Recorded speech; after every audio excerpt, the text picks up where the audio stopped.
Hey everyone, Sawmill Charlie. Well, it's a little bit late, but storm is pretty much past us as far as the lightning struck area. There is still some flashing outside there, but the rains wasn't really that bad. Tonight we have Jeremy, Queen Bee Honey from down in Texas. Uh, would you consider you a sideliner or commercial or light Backyard beekeeper. mega beekeeper? No, I only have around 60 colonies right now. But I wanted to be a lot further. But for right now, I'm just chilling here. Last year, I had to Okay. start from scratch again. So Right. it is what it I is. will say sideliner. But what was interesting was I listened to Jeremy on, I don't know what it was, Bob's chat or what, but he started detailing Bob's chat or what. I'm Wait a sorry. minute now. We got That was my fault. I pulled up my phone. I'm sorry. okay. Uh Started detailing how he transitioned from, I'll say, a backyard beekeeper as far as maintenance, or not maintenance, but managing the hives into more of a sideliner method and learning not to um, dig into the hives and take a lot of time up because he knew he had to get things done quickly because he's got several different yards and I'm sure they're quite a few miles from each other. So if you'll kind of take it from there and my thing is okay, what was the process of learning how to be more efficient in management of your hives at 50 hives or more? Okay. First, I'll start off saying a little bit really quick. Can you hear me okay? Yeah, I can hear Is you that okay? fine. Okay. So now that I'm in West Texas, I really don't like to have a lot of colonies in one general area just uh, because our resources are scarce when they are. I right. beekeep back before in Georgia, Alabama border the past few years. And last year was my first year back out here. Now, I do a lot of bee removals. I did last year. This year, I've only done like 15. Uh, but I get calls all the time. I don't have time for them right now. To me, I started off doing removals because first, that's an income to buy supplies. Second, I got bees out of it. Um, but once you start getting more colonies, you're more sustainable, easier, quicker. Don't have to waste 2 to 4 hours doing a removal when I could inspect and split, several colonies for the same thing. Um, but with that being said, I can't really have 30, 40 colonies like in Georgia in one yard or even in your backyard. Um, back there you have property with a few acres. It's bees are calm. Out here, if I was showing you my backyard, the fence is 25 feet right there. Then you have another house right behind it. I mean, I can't really have bees where I live in a neighborhood, especially because how aggressive they are. But at the same time, I'm able to make a little money at the time is by doing ag exemption. So now I could charge people to put my bees out there. They pay me every year. We make a little deal. Hey, now I have a place to put bees.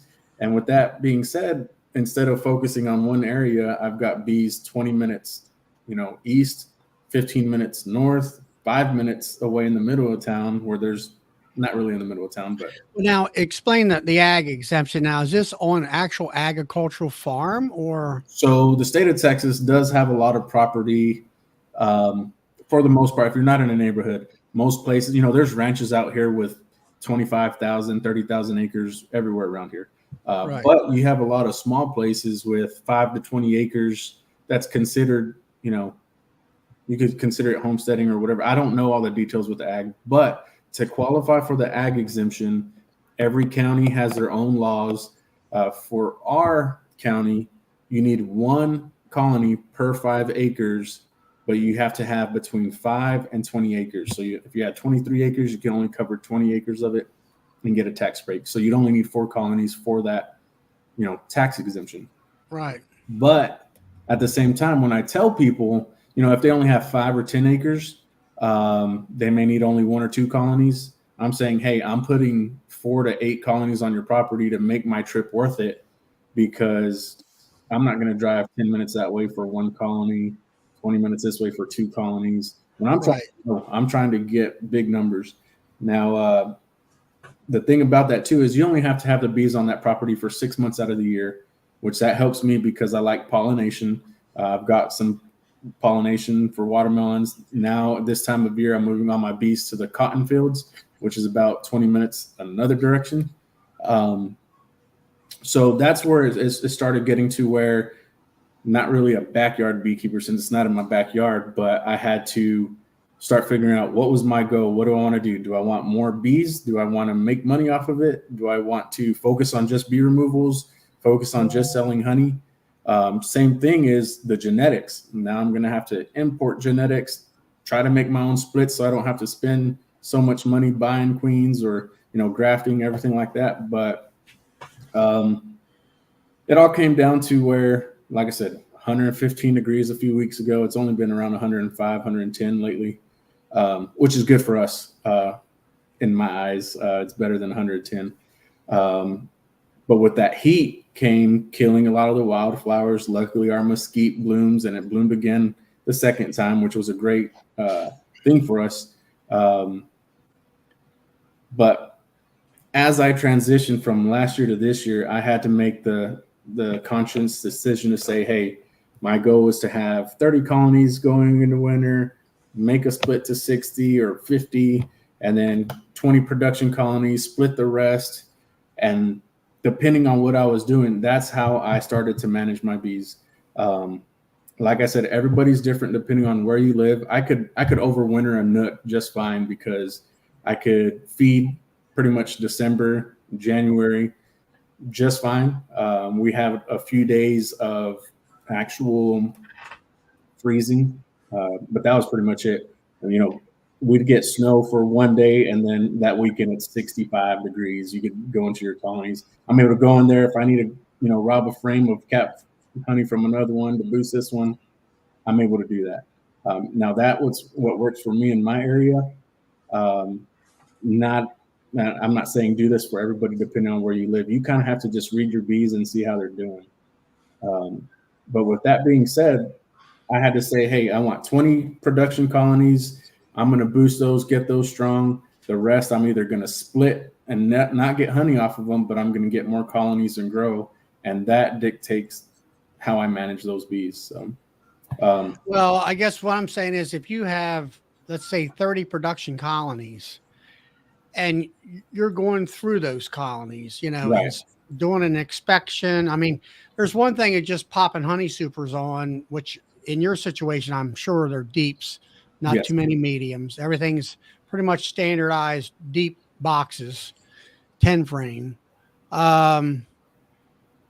When you go in there and you're, I'll say, inspecting them hives, are you only looking for one thing at the time and say, all right, that's where we can get through 50 of them in the next 30 minutes?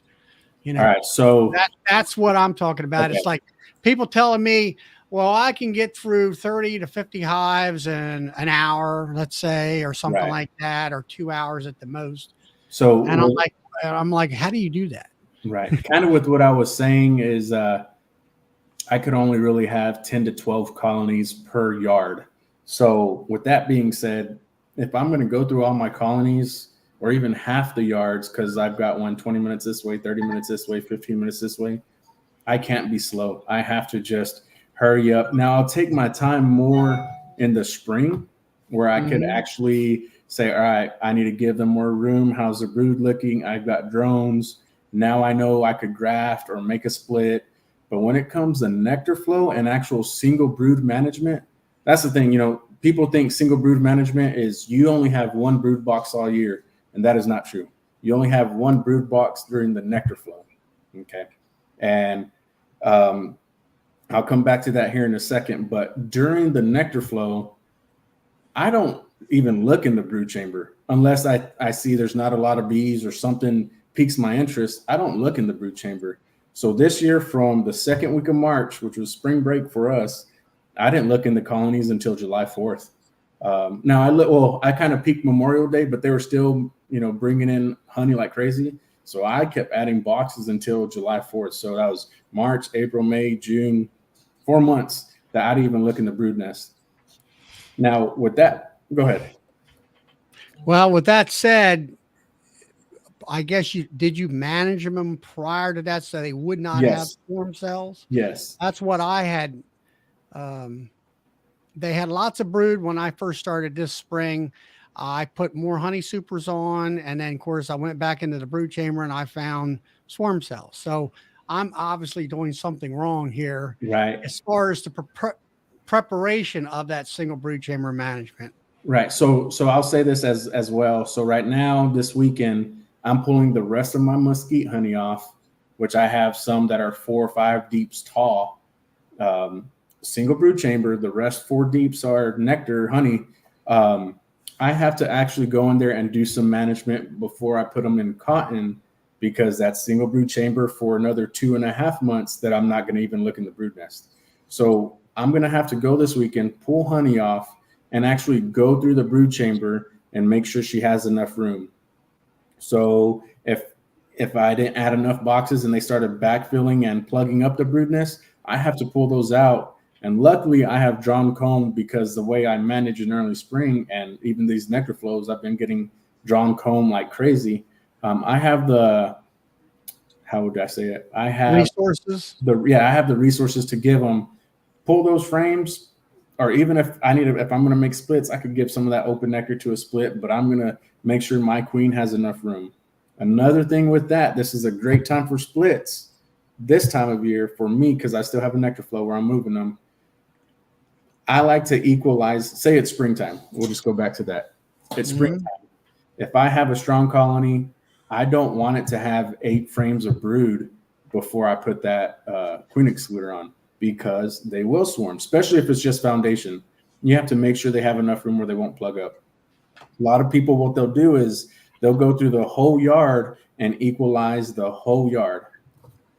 And what that means is, now I know I have all single deeps or double deeps, whatever it may be, a deep and a medium for whoever else does it.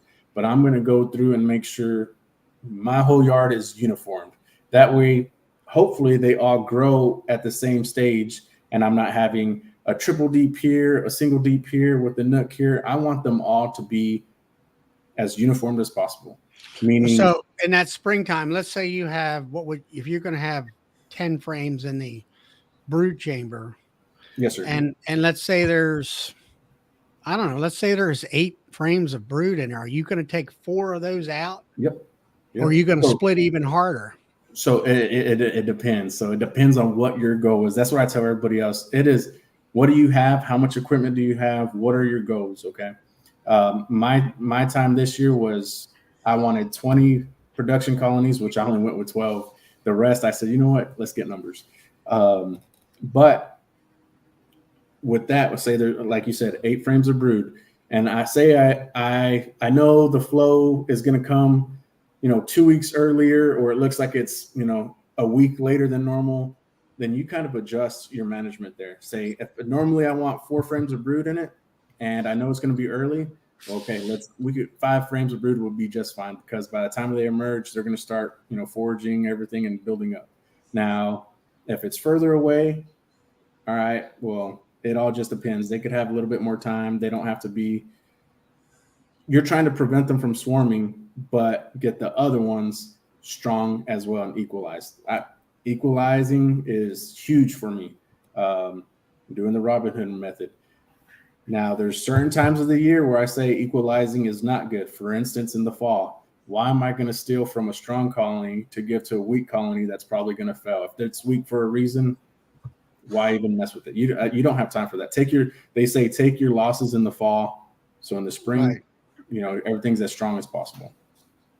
But like you said, when it comes to, I'm sorry if I talk a lot, because I could talk and continue talking, but no, I mean, my process was, like you said, early March or late March, actually, for me, our flow was April, May, and June. May is the main nectar flow, but it builds in April. Of course, our swarm season is April, May, and June. Right. and coincides. Right. And I get in there and normally, and I will equalize. I'll pull half the brood out come March, put the queen excluders on, put the honey supers on, and make sure that everybody's pretty much equal or make a split with that extra brood. But then I find myself about every 2 or 3 weeks that I'm going back into that brood chamber, checking on it as far as, and maybe pulling more brood out of it and putting empty in. And I'm thinking to myself, should I have to do that, or am I doing too much of it, or So where am I missing? Maybe the first couple of weeks of the nectar flow, I might peek in there just to check. But once the nectar flow gets going, if she has enough room, their swarm tendency drops dramatically. I could go into a brood chamber and literally see. She's froze. Oh, did he freeze? Yeah, he froze. He might be back. I was just sitting back, absorbing it all in. He'll come back, I'm sure. But or he's talking like I do, not realizing that he's froze, and just keep going. Now I'm looking at the radar here. It looks like the main storm is away. It's still rumbly outside, but not. I don't see any flashes. Jeremy, you're there. You're frozen. There we go. There you go. All right. Are you still there? You're good now. All right, good. So what I was saying is the first 2 weeks of a nectar flow, I'll kind of peek at them, but once the flow starts, they pretty much lose their swarm tendency as long as she has enough room. I'll have sheets of brood, all 9-10 frames at the bottom box. And that's fine. Normally you'd be like, oh my goodness, that's fine. Well, you want them to be strong to where they produce a lot of foragers eventually and then store that nectar like crazy. With all those 9-10 frames of brood, they're going to be able to draw comb faster, fill up faster, produce like no other. Now, let's say they got 8 frames of brood at that point in time. So is she going to try to swarm because she can't lay, or is she just going to shut down for a while? She will lay. So if you do the math, if a queen lays, there's videos on YouTube on this. Yeah, I've did the numbers here. They lay 2,000 eggs, right? And there's 21 days. There's 80,000 cells in the thing, and they're gonna, by the time it turns over, right, she should have plenty of places to lay. And now another thing too is, supposedly the queen doesn't decide how many eggs she lays. It's the bees that kind of say, hey, we've got enough, resources coming in. We're rocking and rolling. Have at it. Supposedly. I'm not a bee, so I don't know. But right. She will stay consistent. You will see an egg in every cell imaginable. And that's great as long as the flow is still on and you keep adding supers. Now, where it comes a problem where you do have some management is if you're like me on a couple colonies, I took a little too long. I kept adding, deeps, and I thought we were good. They drew out, a lot of them drew 2 or 3 deeps out for me and filled them up. And I thought we were good, thought the flow was dying down. Then all of a sudden, a second mesquite bloomed. Now I'm all, oh crap, I got to go check. Come to find out, 6 of them in the brood chamber are full of nectar or honey, and she has 1.5 frames of brood because she has nowhere else to go. There's swarm cells. Now I got to make a split, get some extract honey, draw and comb, empty it out. I mean, that's now in that situation. How many honey supers did you have on at the time? 4 deeps. 4 deeps. Now, would that have been preventable if you had 5 or 6 deeps? Yes. Because they'll keep moving up. So that's what it does. It forces the bees to move the nectar up. Even if they had a little bit of nectar in the brood chamber, they could move nectar as long as it's not honey. They could move nectar and make room for the queen. So otherwise it does this, like it's in my tree outside. Right. Goodness. That's right now? That's right now. I thought it was a squirrel nest because it's way up in the tree. Right. And I zoomed in and nope, they're up there. So they're either going to fly off, they're going to make a open air colony, or they're going to come back to one of my empty boxes. Is the only thing I can figure. And I'm sure that Jeremy, that you over super, you don't under super. I under Correct. super. Really? I You under super. you take them big box, them 100-pound boxes off, and put an empty underneath. Yes, sir. Big, strong young guy, man. Yeah. Now, Major have a hell of a hive lifter there. here's the thing, though, is my logic. You know, if I push the super above when it's not capped, you know, they're still working on it. If I put it in between, I'm forcing them to move past it twice, and it gets them to work instead of plugging it up and doing that. Now, with single brood chamber, you do need a queen excluder.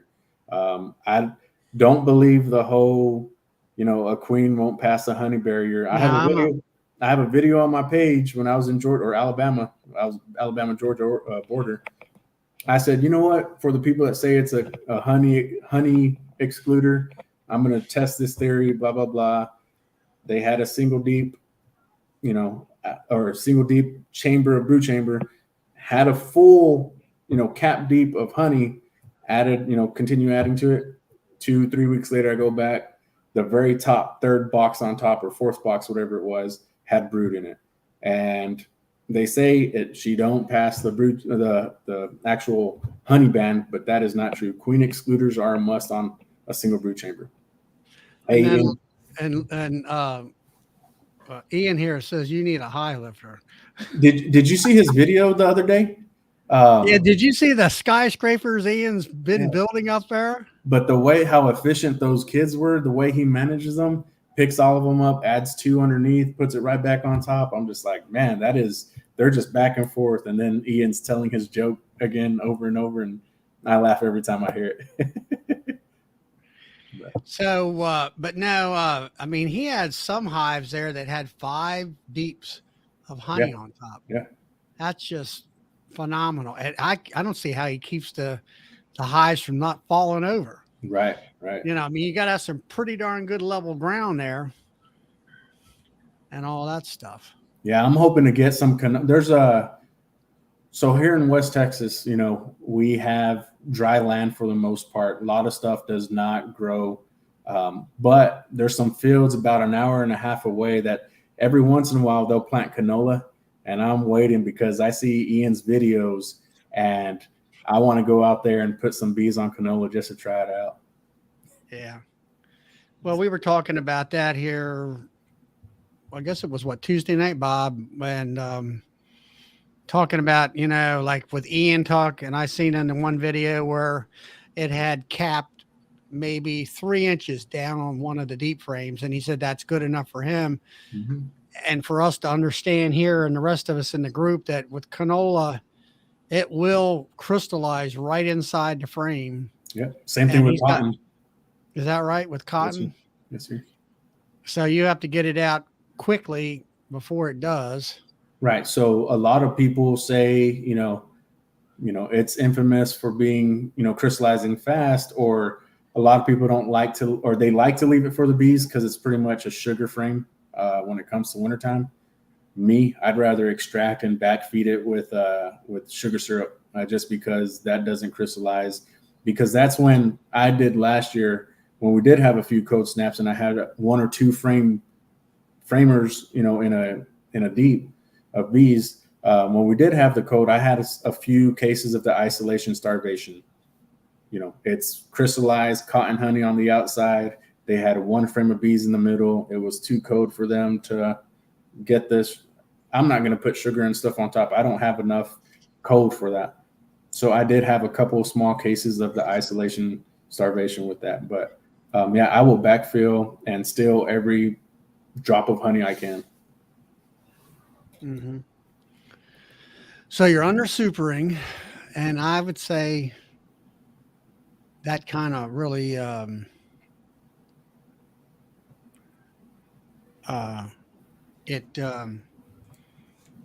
think it's more efficient. I mean, there's been studies where it says there isn't any difference, but I don't know. Yeah, Ian, it's dry out here in West Texas. So luckily, this is the most rain I've seen out here in a while. So we've had like 8 inches of rain this year. He's talking about the moisture content of the honey. Yeah. Ah, okay. Gotta be I patient. think. Our dry air helps dry down. Yeah, we're dry out here. We have rare humidity, but you feel like your skin's boiling because it's 110, 115 degrees. Let's say it was 90 degrees here today, and I think like 85 or 87% humidity, which was the first time we've had that this summer. It's only for the weekend. Luckily, it's going to get back down to 85 Must and be all nice. that. Must be nice. So, so anyway, in your situation, you had the mesquite honey, you pulled all that off to take home to extract. Now you're back down to a single brood chamber, and then I think in your videos, you packed them up, you moved them out to the cotton fields, and then you're adding. I guess you're extracting. Where you extract? Well, you had to get off the chat the one night. You had to extract and do a bunch yeah, of. luckily I have enough drawn comb. I have about 15 deeps right now, and I'm only moving, 5 to 10 colonies at a time. And I extract and then put them back on. I kind of rotate them out. When I do reduce them to a single brood chamber, I clear out the brood nest, have the queen excluder. I take drawn comb with me. So I'll put that super on it, strap it. That night, I'll move it to the cotton fields. So pretty much I get it ready while I'm there, ripping off honey, preparing it, clearing out the brood nest, have it ready because I close off my entrances. I do have a bee net, but my bees are so aggressive here. Even if it was nighttime and I even bumped it, they all fly out at me. I can't really use the bee net. I have to close off, staple the entrances closed with 1/8 inch hardware cloth. Right. So pretty much I have everything ready where I have a little door, in that screen. So that evening when they're all home inside or I smoke them, I'll just staple it closed. It's ready. It's strapped. I'm able to lift it up myself. I wish I had a hive lifter. No one helps me. But it's essentially a double deep, but that top box is empty with just drum comb. That way I could go put it, land it where it is, open up the entrance. She's gone. She's ready until the next go around. So you cut a little slit in your screen. Yes. I think Fat Bee Man did that years ago where it's a little door. No, I guess it wasn't that. It was, what's the guy in Georgia, North Georgia, Bob? Which one? The ball-headed David at Barnyard Bees. Barnyard Bees, yeah. Yeah, he was showing that. That's what it was. Or he would make a little door. Yeah, and then you just flip it up and let them come out. Yeah. So basically, your bees do have a, what do you call it? The genetics of the. So a lot of people here say they're Africanized. I don't agree that they're Africanized. So I think they do have cases out here every once in a while where animals die. Now, if I was to inspect some of my colonies, like the video I posted last weekend, I'd probably die if I didn't have a suit on. I honestly would probably get killed. But I still don't think that's Africanized bees. Really? I know as a genetic, there's probably 10%, 20%. I would like to get them tested. Most of mine are feral from the removals, and that's why I'm getting the genetics introduced. But you think about it. When our nectar flows here, it's here. And when it's not, you're not getting it again till next year. It's also 115 degrees outside. I mean, they're going to protect anything they can. And that's just part of it. They're grumpy bees. In Georgia, when I did removals, t-shirt, hat backwards, ripping off siding, no problem. I mean, not even getting stung. Now, the other day when I was wearing my suit and everything, I probably got stung 20, 30 times in my pants, through my pants or anywhere. I mean, they come at me, but I'm slowly working on improving those genetics out here. Yeah. I want to give out to, hey, Fox Plus, thanks for the boost there and participants, 535. But, no, Morgan, I'm not going to stand in the middle of 50 bee colonies with a pot and pan banging it and pissing off 50 colonies to save one. Right. I'm not going to do it. But it is true, Jeremy. Like, as far as the heat, it seems to affect the bees' attitude. I know that even our bee inspector said when she was at her own bees, and it was one of them hot, humid weekends. It was a holiday weekend, and the bees just went berserk. And she actually had to throw a sheet with a wood or a wet sheet over top of them to kind of encapsulate them, and then it was like, okay, we're done. Right. We'll come back another day. Yeah, and I've had times where that's another reason too, when even though the nectar flow is on, they do calm down quite a bit, but especially cotton when it's in the summer. If I was to even touch the brood nest, it's game over.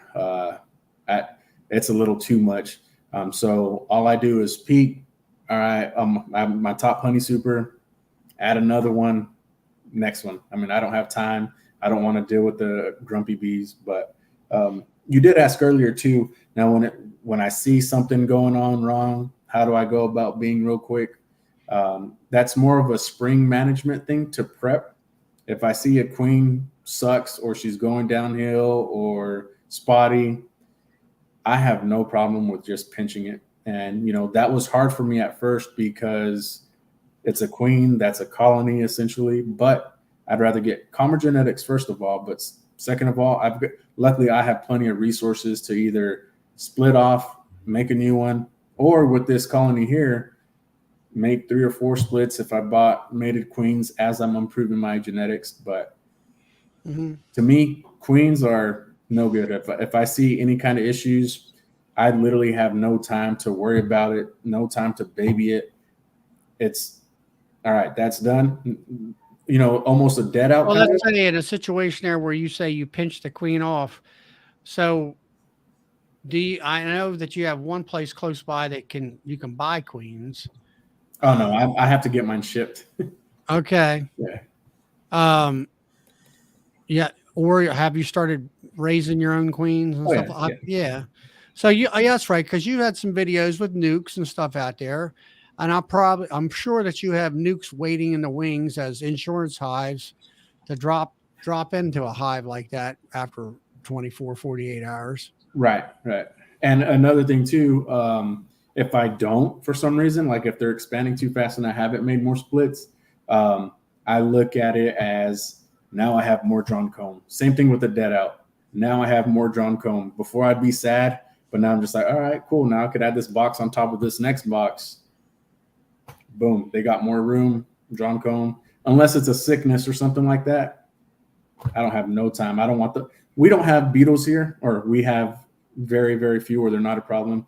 Our main problem is wax moths. So if a colony is 2 weeks and I've given her a brood to boost her up and she's not expanding, I feed her, I treat her, I do whatever, and she's not cutting it, I literally shake all the bees out like if it was a drone laying, like a worker or laying worker. But I don't have time to mess with that. Just use those resources before that colony gets 2 weak, and then I come back 2 weeks later and there's nothing but wax moths in there. Right. I have to make sure my resources are put to use the best way possible. But that's another key issue. The fact is you're not looking at these hives on a weekly basis. It might take 2 or 3 weeks before you're back to that 1 yard. Yes. And that way you're trying to alleviate a problem that is going to happen. Maybe not in 2 or 3 days, but maybe a week and a half to 2 weeks later. Right. So when I lived in Georgia, I had colonies in my front yard or backyard, depending on where I lived. And before work, I worked night shift. So I would drive on the way back home. I would drive by, everything looks good, bees coming in and out. I could do that. Here I have 7 different yards, actually 8 right now. I have colonies 2 hours away, 15 minutes away, 20 minutes away. As I said, I don't have time to go do a drive-by, check on them. I'm doing farmers market every Saturday. We're having our 5th kid come November. I have a 60-hour day job. I was the president of the bee club. Now I just resigned. You sound like me. Yeah, but the thing is, I'm too busy, and it's hard because I work all week, and my wife wants me home on the weekends to help with the kids. But it's prime bee season, farmers market. We have to wake up at 5 and be there at 5 in the morning. It all just depends. I can't take the time to spend 7 hours working bees on Saturday. Now, what I'll do is I'll work some yards, get them ready, and then Monday night after work or Tuesday night after work, pull honey, move them to cotton, whatever I have to do. It might take a couple hours, but I kind of break it up during the week. I have to have a plan in my head. And just like this week, I harvested honey on Wednesday. Extracted honey on Wednesday that I harvested Sunday. I'm not able to have that luxury of, 10 hours on a Saturday, Sunday. My bees are in my backyard, so I could work them for 30 minutes. Now I have to have a plan. And if I know I'm not coming to these colonies for 2 weeks, add 2 boxes if they were drawn comb, or maybe pull a frame of brood so they're not too strong and boost up that weaker one. It's all depends on the management and how you're going. Real quick, I want to answer Todd about the queens that I've been getting from Korea Farms in California. The genetics have been great. I got them last year, and they're Russian Italian mixes.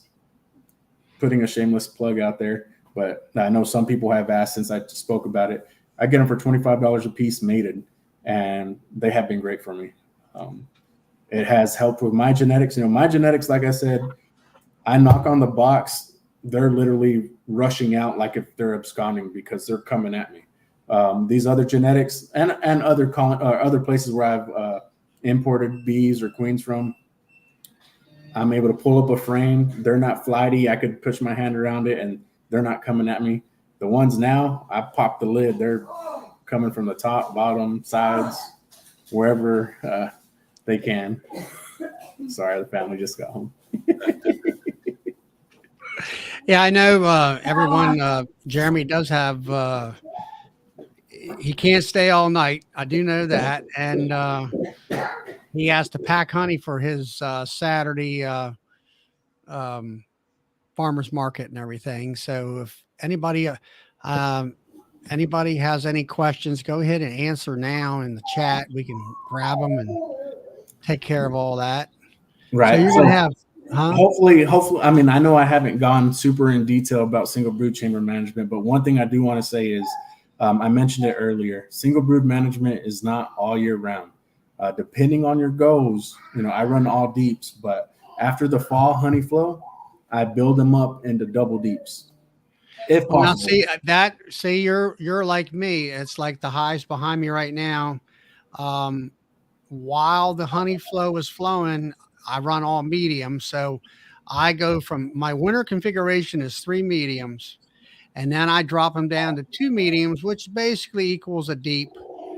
And for those 3 months, and then July is when our flow is pretty much over with, and that's when I pull the honey supers off, and then I throw that brood chamber medium super, third medium, back on the hive, and then they use that third one for food sources in the wintertime, and it works out for me too, and all. Right. And my main thing is, I could use that to build super strong colonies, give her free range. Then come springtime, splits like crazy, equalize like crazy with all the resources, and then off to single brood chamber. And when you get in there and when I guess it's your springtime, you find that your bees are just, packed, jammed up, and they're just ready to roll. Right. And that depends too. Last year I made a lot of He's fine. I made a lot of single deeps with just 3 frames of bees. I just backfilled the rest and just gave them 3 frames of bees. So come early spring, they were just 1-2 frame of bees, some 3, some 4. You'll still have at least a half a frame of brood all winter long. So they're consistently growing or staying, staying at the same level. Yeah. Right. Yeah. So those ones were smaller, but the rest, I felt like I had to split in January, February, but I couldn't. So that's when I equalized because of that, because I didn't have drones yet or whatever resources weren't ready yet. So that's when I'm able to play Robin Hood and equalize and take off. All right. So what do you do? So I've been running primarily single brood chamber this year. I've got some that were first year colonies that I just kind of let them get as big as they could. right? But you know, like this time of year for me, I never get swarms before the flow. All my swarms, like you saw today, right? It's like, well, just out of nowhere after the flow, I start getting a few swarms. Most of them I can catch, but I'm not catching that one that I showed you earlier, unless it just decides to move into some empty equipment. But it's, I mean, how do you manage that? How are you, or, you know, what's your approach to that? Or do you not even have that issue? So my main thing is I pretty much, so I get a lot of the calls for removals and swarms in the town. I'm going to move really 1 second, guys. But I get a lot of the calls throughout the town because of social media with swarms, whatever. And I kind of post them because I don't have time to go get them. But my colonies alone, yeah, I may get a couple swarms, but since I don't have enough time to see them, I don't even realize them until I come back and see emerged queen cell, you know, virgin queens running around, or the fact that I never see my own swarms in the trees. I only had 2 or 3 this year that I know of. The rest were, you know, after the flow, like you said, were from other people's or feral colonies. And I don't.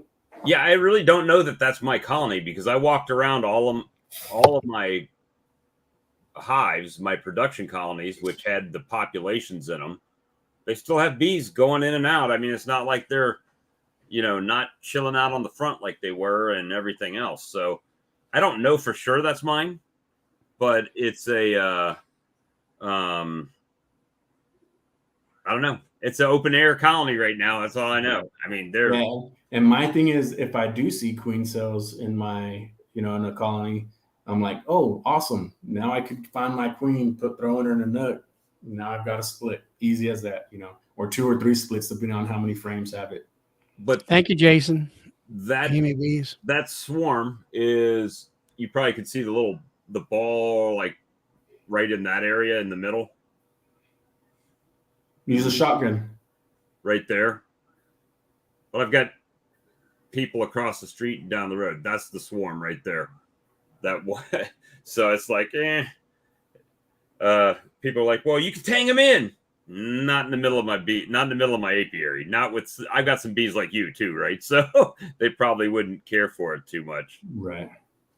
But anything else before I cut off? I know it's short and sweet. Hopefully you got something out of it. I try to jump on as much as possible, or at least listen while I'm doing stuff. Right. It's a little hectic out here. Well, you got the family, and I know that you have to get ready for fair, or for your farm fair tomorrow morning and Yes, stuff sir. like that. I do have one thing too, is I have mesquite and wildflower honey right now. And are you coming to well, let's see, the Bee North Expo. American Bee Expo. I'm hoping to, but our baby's due in late November. So if I go, I may go alone unless I drop my wife off in Georgia and trek up to Kentucky. But I wanted to go to Hive Life last year, or whatever that place was. Yeah. But I was looking for this year. Now I see this, and I'm probably going to go to it. I'm going to try my hardest because I would love to. But now what you got to do is I bring in, you know, 1 pound bottles of honey. So bring me some of that cotton honey, or what was the other type? Spend the $1,000 to fly and stay at a hotel so Charlie can get some mesquite honey. Right. I mean, I could just ship it to you. Yeah.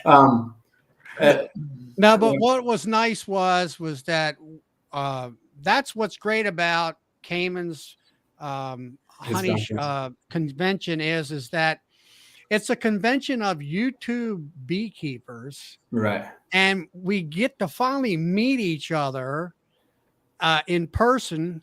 Last year or this year was the first time I got to meet Bob and Lee and a whole bunch of other folks, Tim out in Ohio and everybody, and Lisa. And we would exchange honeys. And that really turned out to be wonderful for me because, as you know, as a president of a bee club, so we happen to have a tasting night at one of our meetings. And now I had honey from out in Canada from James. And I had honey from down in the deep south, the tallow honey, which I've never had, and just honeys from all over the United States and Canada, and it was quite a a interesting night. I actually had some of Jason from Bohemia Bees honey. I had been at his house, and we had You get so much honey from everybody else, you never have to eat any of your own. Well, I don't even care for honey. Honestly, I don't care for honey. I enjoy working the bees, but what I was going to say earlier too is this spring, you know, there's wildflowers like crazy this year since we had some rain, but it overlapped with the mesquite. So what I just did yesterday, I bottled mesquite honey. When I pulled, you know, I wasn't able to isolate supers because they started going off. So now I have to taste test it and be like, all right, that's mainly mesquite or that's wildflower for sure. So right now I just got another bucket of wildflower, started doing it, tasted it, and that's more mesquite. So now I'm going to have to, after I finish bottling those, go get another bucket of, but this mesquite that I'm pulling in, some of my yards had wildflower, not all of them.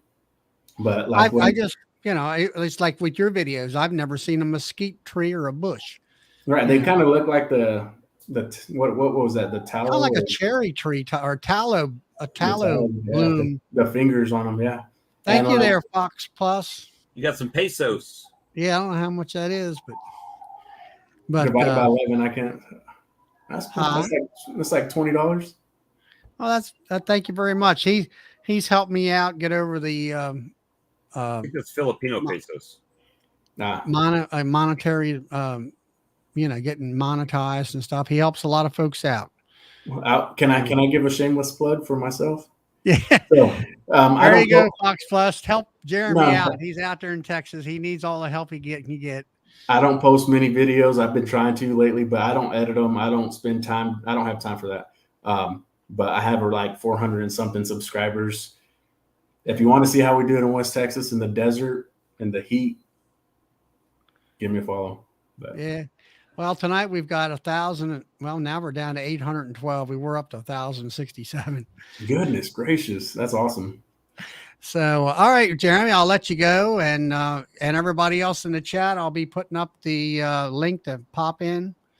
And thanks for coming on tonight and giving you as much time as you were able to do.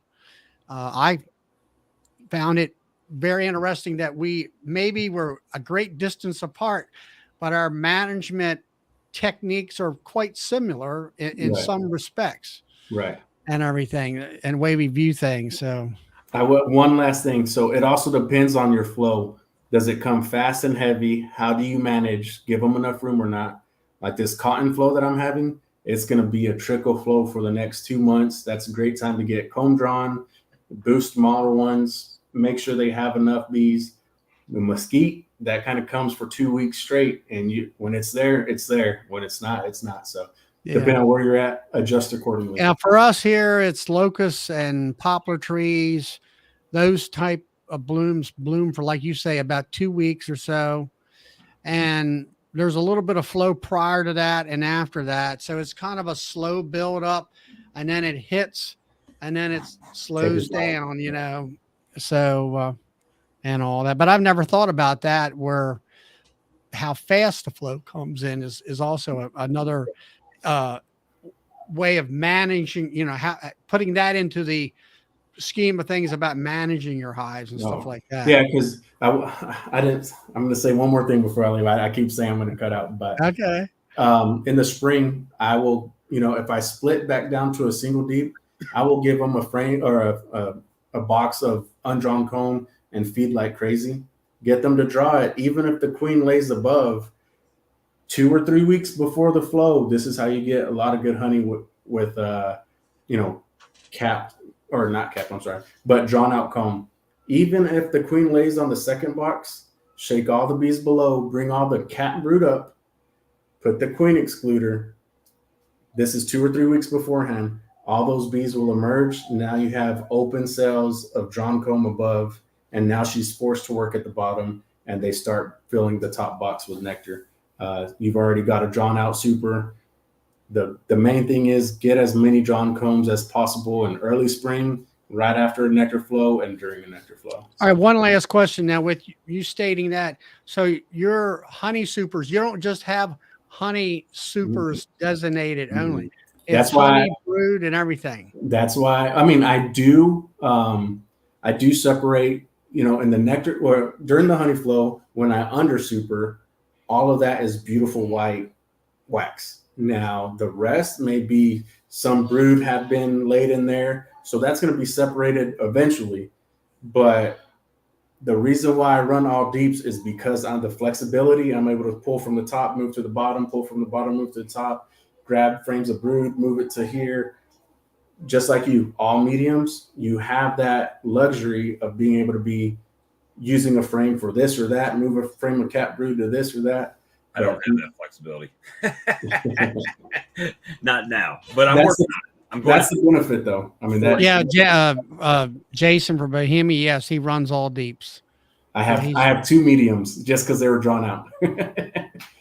But yeah, I run all deeps. I just ordered a half pallet from Bennett Apiaries this week, so I'll be getting those in because I'm waiting to add and draw as much comb as possible during the cotton flow, and then probably sell everything if I do move back to Georgia. So yeah, I'm picking up boxes tomorrow. Huh? I'm picking up 40 boxes tomorrow.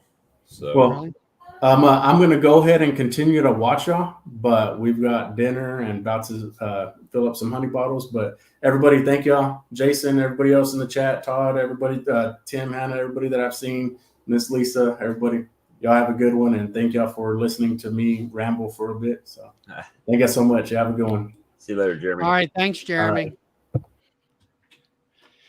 Thank you, Fox Plus, for $4.99. Cool.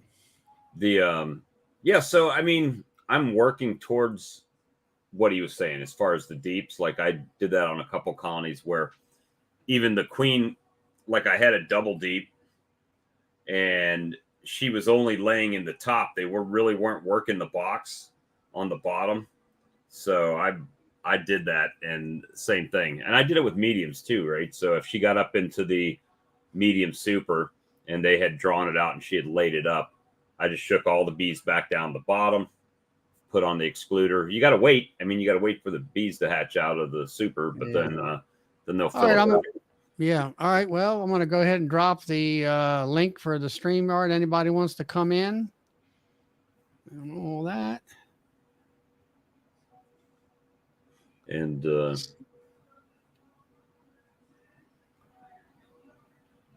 I don't know this heart thing off to the that's it's on YouTube chat. They got that heart thing that blocks us. Somebody's got a comment for you in order to get it up out of here. I'm just saying hi in there, so it moves it up where you can hit the 3 dots.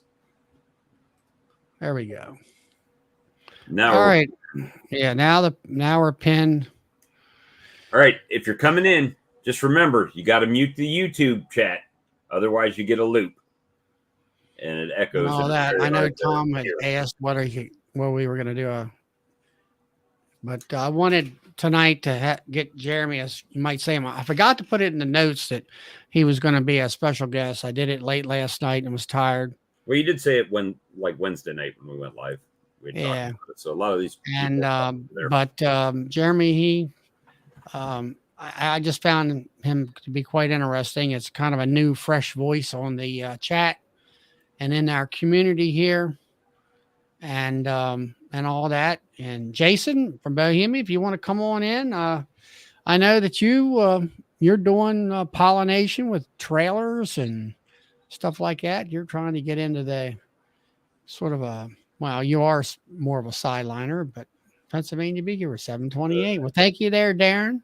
Now you have to get your AdSense set up so you can actually get paid. I know, and I got to get to the. I got at least $100 in there because I gave you that the first night. It was $130 last time I looked. So yeah, you missed the paydays. But we don't pay attention to the notes. DC says. What is The it? Ziggy here is quite. are there any OE? I guess there's a way Speed to up to getting the air out of honey, not on top. The air that looks smoky. I don't know. I don't usually get that much air into my honey. What, And as far as while it's in the liquid or in the bottle, going in the bottle or what? Hey, Steve. air suspended in the honey, not on top. Well, for me, when I warm the honey up in my honey bottling tank, it thins out and lets those air bubbles rise to the top easier. Hey, there's Jason. Who's that guy? He's an hour east, or east of me, and on the eastern shore. Are you getting the storm right now, Jason, or is it going too? No, it's hitting. Okay, I didn't know whether you wanted to get on with that lightning or not. Are you getting the storm right now, Jason, or is it going too? I hear me in the back. Let me mute my TV. Hang on. Okay. See, you're officially on TV, Charlie. See that? What TV? On his TV. He's watching YouTube on his TV. There we go. How about now? There he is.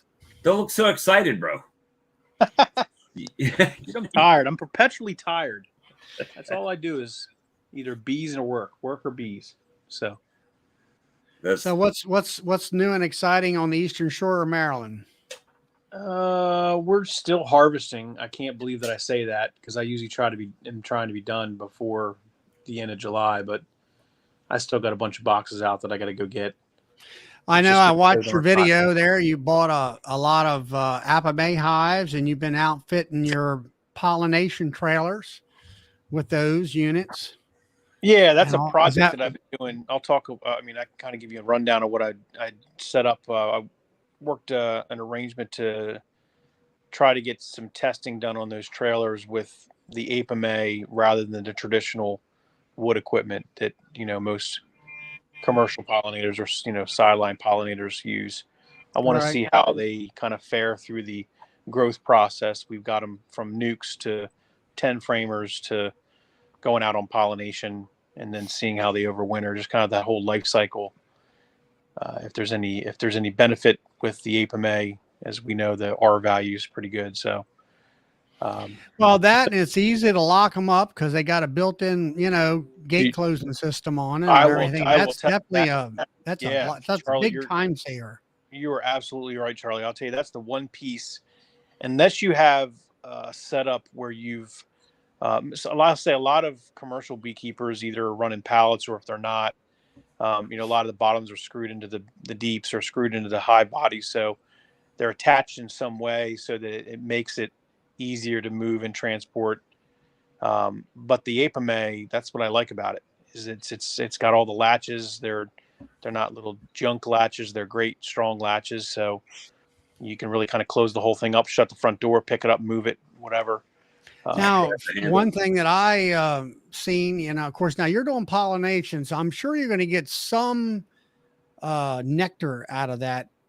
I know that what was Oliver, was it that originally had the trailers? Oliver Collins, yeah. So Oliver Collins built all those trailers. He had a fleet. Yeah, he was at our club meeting when I first started, and he was still in business. As far as I don't know, but he's still into it now or not. Yeah, but he got a pair back. He had probably. Yeah. But he was stating that, you really didn't, you had to feed your bees on some of pollination sources because they really didn't provide the bees with any nectar sources. And what I was getting at was I was wondering whether or not if you put them on a certain produce that did produce nectar, with them boxes, you could lock a super down on that thing.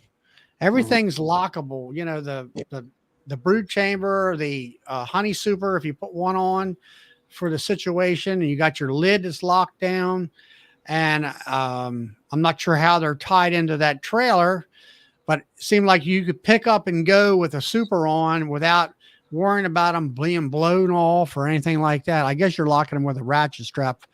The whole about the apron way that we're designing those trailers is there's naturally use the ratchet straps to hold them down, but the apron has that groove in between the lid that allows it to nest as well. So that straps, it can strap it down really easily. We get the little, Tractor Supply, not Tractor Supply, but the Harbor Freight bulk strap. Yeah, get the bulk strapping. That's what I do. And then strap them down. We try to strap every 2 on the trailer. I mean, you could probably stretch it to 3, but I don't like to risk it. So I just strap down every 2. You can usually run 20 on a trailer. So that's what we typically have done. And it's worked out. I've actually, the trailers, I have 4 of Oliver's trailers. I've been slowly getting more and more. I know that Eric from Delaware Bay Bees, Eric Thompson, I think, did he have a post on Facebook of multiple trailers for sale or something? He's trying to purge his trailers. Yeah. So he bought, I think, from Oliver several years back when he started.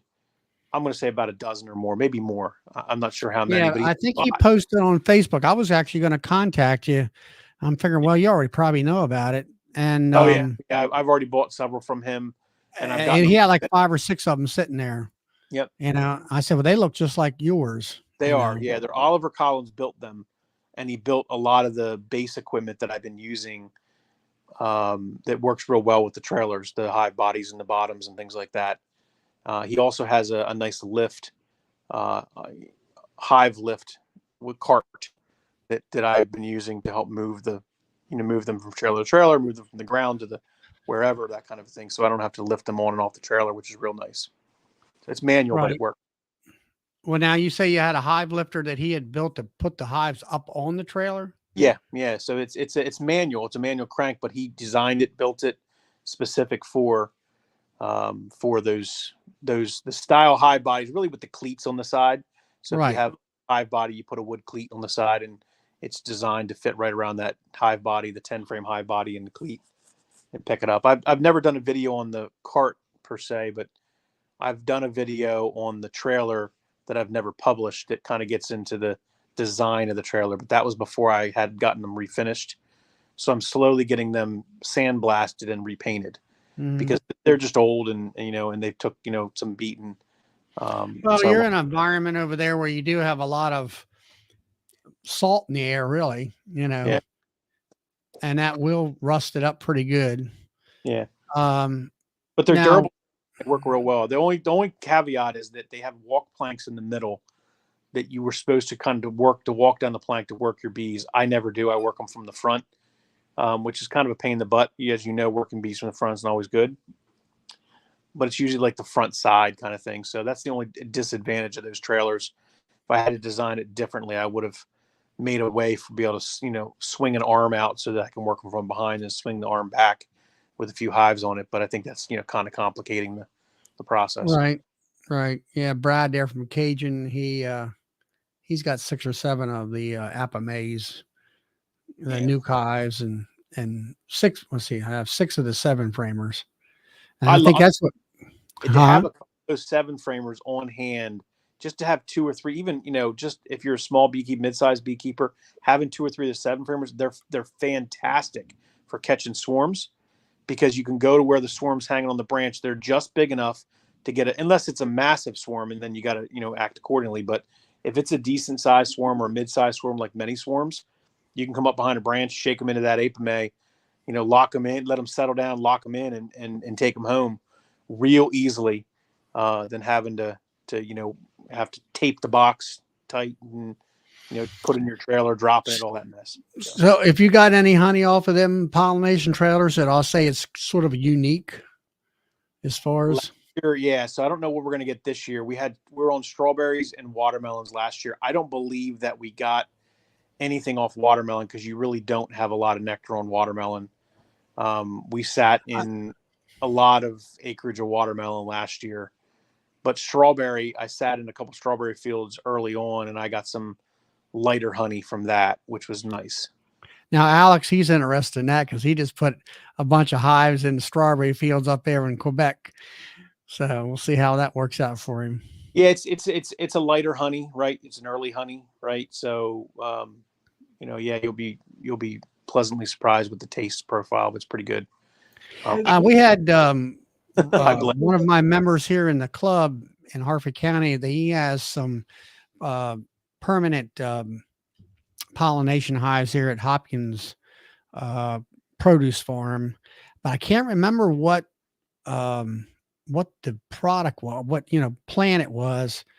But he had some honey, and it was like a murky white, and it didn't have any yellow to it, and it had sort of like I didn't get to taste it and really dwell on the taste, but it's sort of like a peppermint or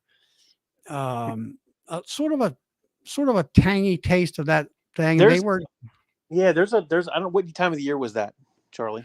Here recently in the last couple months. I don't know what would be planting. I mean, I don't know what they're growing down there. Yeah, there is a roadside weed. I can't think of the name of it now. It's drawing a blank on it. That has a white flower that's actually toxic to humans. And I say toxic loose because it's not going to kill you, but it's just not going to make your stomach feel good. And it has a peppery aftertaste. And the bees will harvest it. And if it gets, you'll notice it when you taste it in your honey. It has a very distinct sort of aftertaste. Yeah, this had a real, and they were like, "What is this stuff?" And but I'll have to get with him and find out what that is.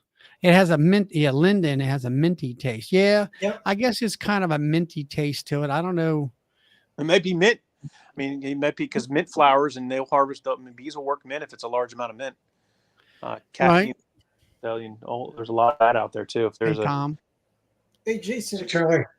Hey, Jason. Sorry. Hey, Alex.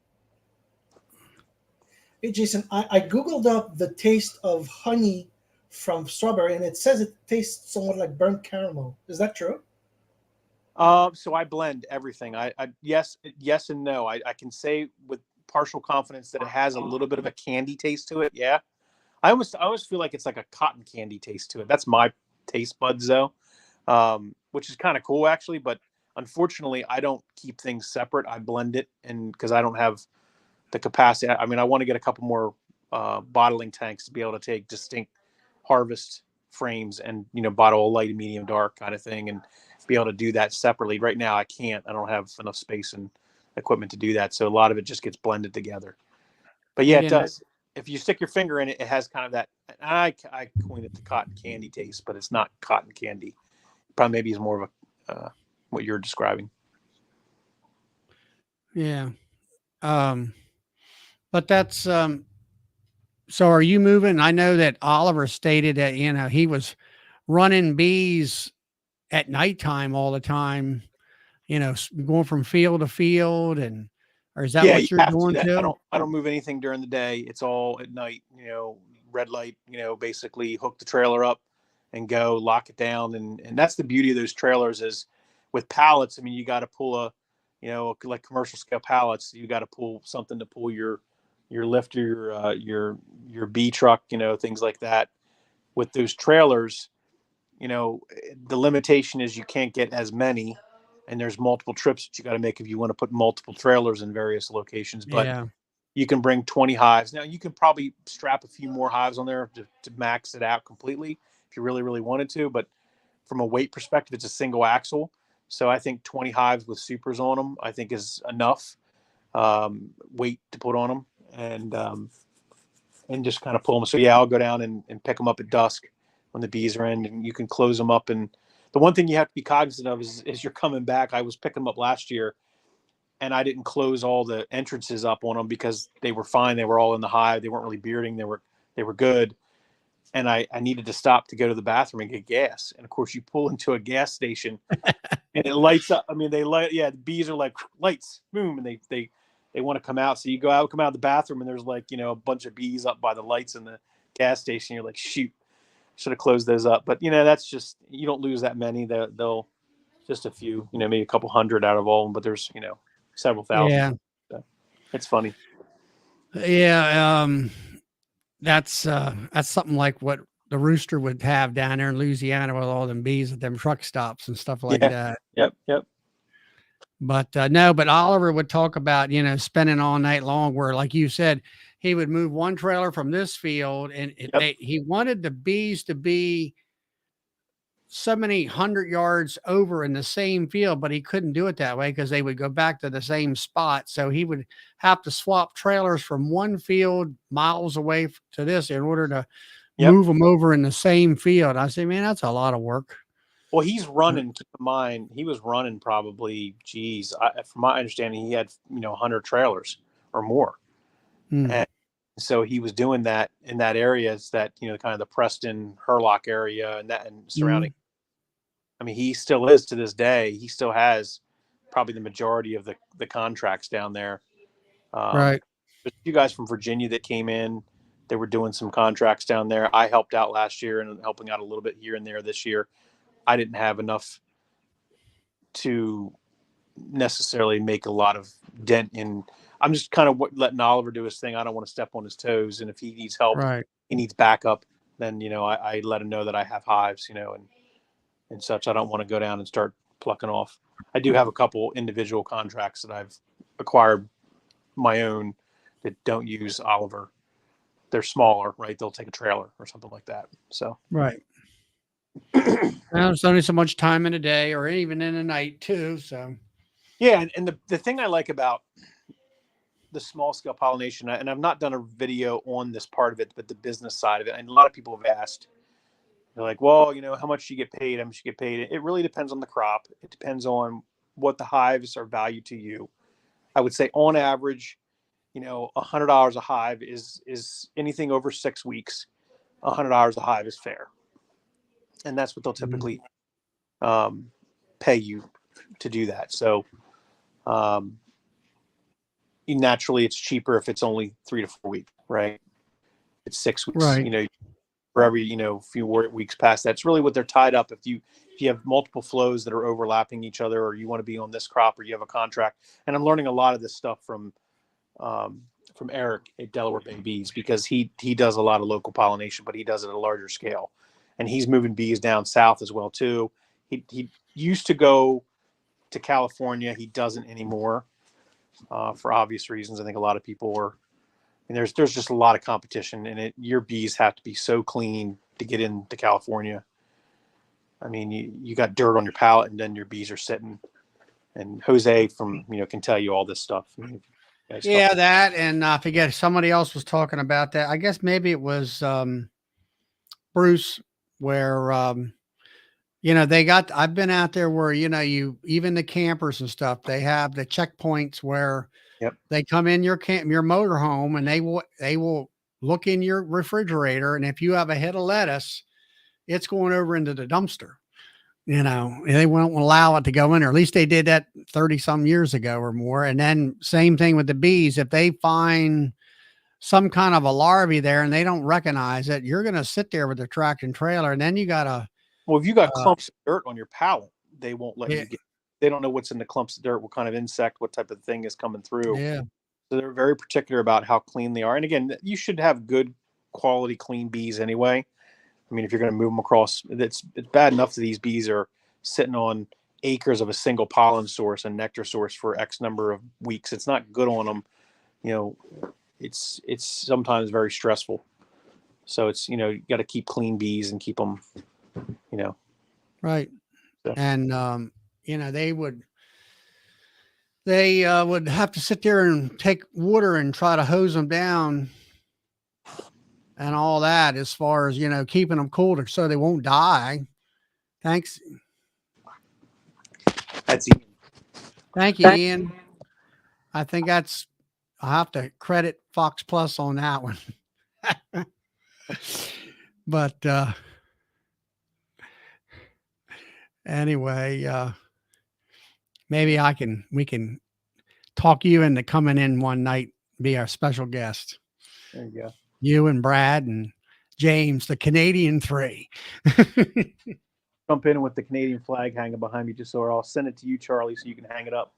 Sure. Yeah. Or maybe we can. Maybe I can put a background, use it as a electronic background type of thing. So, but that's great. That's it's been quite interesting tonight with with Jeremy and then with you about your pollination and that kind of stuff. And so you got a 42-gallon bottling tank, which is one size bigger than mine. So you're figuring on getting sort of a bigger one of those and try to put all your honey. I don't know if everyone knows, Maxant has gone through a lot of changes in the last 2 to 3 years. They had some supply chain issues, and Jake, who was running Maxant for a while, has parted ways. He is no longer with Maxant. Now, was that the fella that would do the videos and stuff like that? It's Jake. Okay. And so he is working, and Bob, the new gentleman, who's real nice. He's not new. He's been with the company for a while, I guess. But from my understanding, he just kind of stepped into that role, took over the run of the business. And he's trying to rebuild Maxant because he knows that they didn't really get a good name for a couple years because of just the supply chain issues and people just can't get their equipment. But to be bluntly honest, they do have, I mean, Charlie, I think I've never had issues with Maxant equipment. I've never had issues with they have a lifetime warranty on their stuff. And it's American made, it's quality product. And there's so many international brands, Turkish brands and other brands that are coming into the space. Ooh, that sounds bad. Did you hear that? Yeah. But anyway, yeah. So I'm hopeful that Maxant will make a resurgence here in the next. I think from my understanding, and I may be wrong, but I think he is attending Happy in Louisville, Kentucky. Yeah. So I think they're going to have. I can't. I keep it called the Kentucky Expo. I can remember that for some reason. I just remember not Happy. It's a Nabi. Yeah, well, they came and said they were going to call it the Bee Expo. I just call it the Kentucky Expo. That's interesting. But yeah, I like to see Maxant. I'm not sure. Are they modernizing where they have robotic welders and things like that in order to keep up with demand and production? I don't know what he's changing as far as that. I know that he's got a lot on his plate. I talked to him day before yesterday, and we kind of I said, look, I know you don't want to overwhelm with distributors in the area. I think there's a distributor in Maryland already. And I said, I'd be happy to be a distributor or happy to figure out another way to help kind of get your product supported because I have my whole line's Maxant and I've always liked the product. Not that I don't think there's a lot of good innovation out there for other products. Believe me, there's a ton of great, innovation. It's just a solid quality. I'll give you a great example. Here's my example. I just saw, and I don't know where I saw this and who makes it, so I don't want to knock anybody particular brand wise, but I saw a bottling tank, a 10-gallon bottling tank online last week that was $1,300, like 12 something, right? And it had plastic fittings, Charlie. And I'm like, you got to be kidding me. Like, the water level for the jacket, it was plastic fittings in a hose, a plastic hose. And I'm like, if I'm going to pay $1,300 for a 10-gallon bottling tank, it better be brass hardware. It better be welded great. You know what I mean? I just would rather see quality if I'm going to pay that kind of money.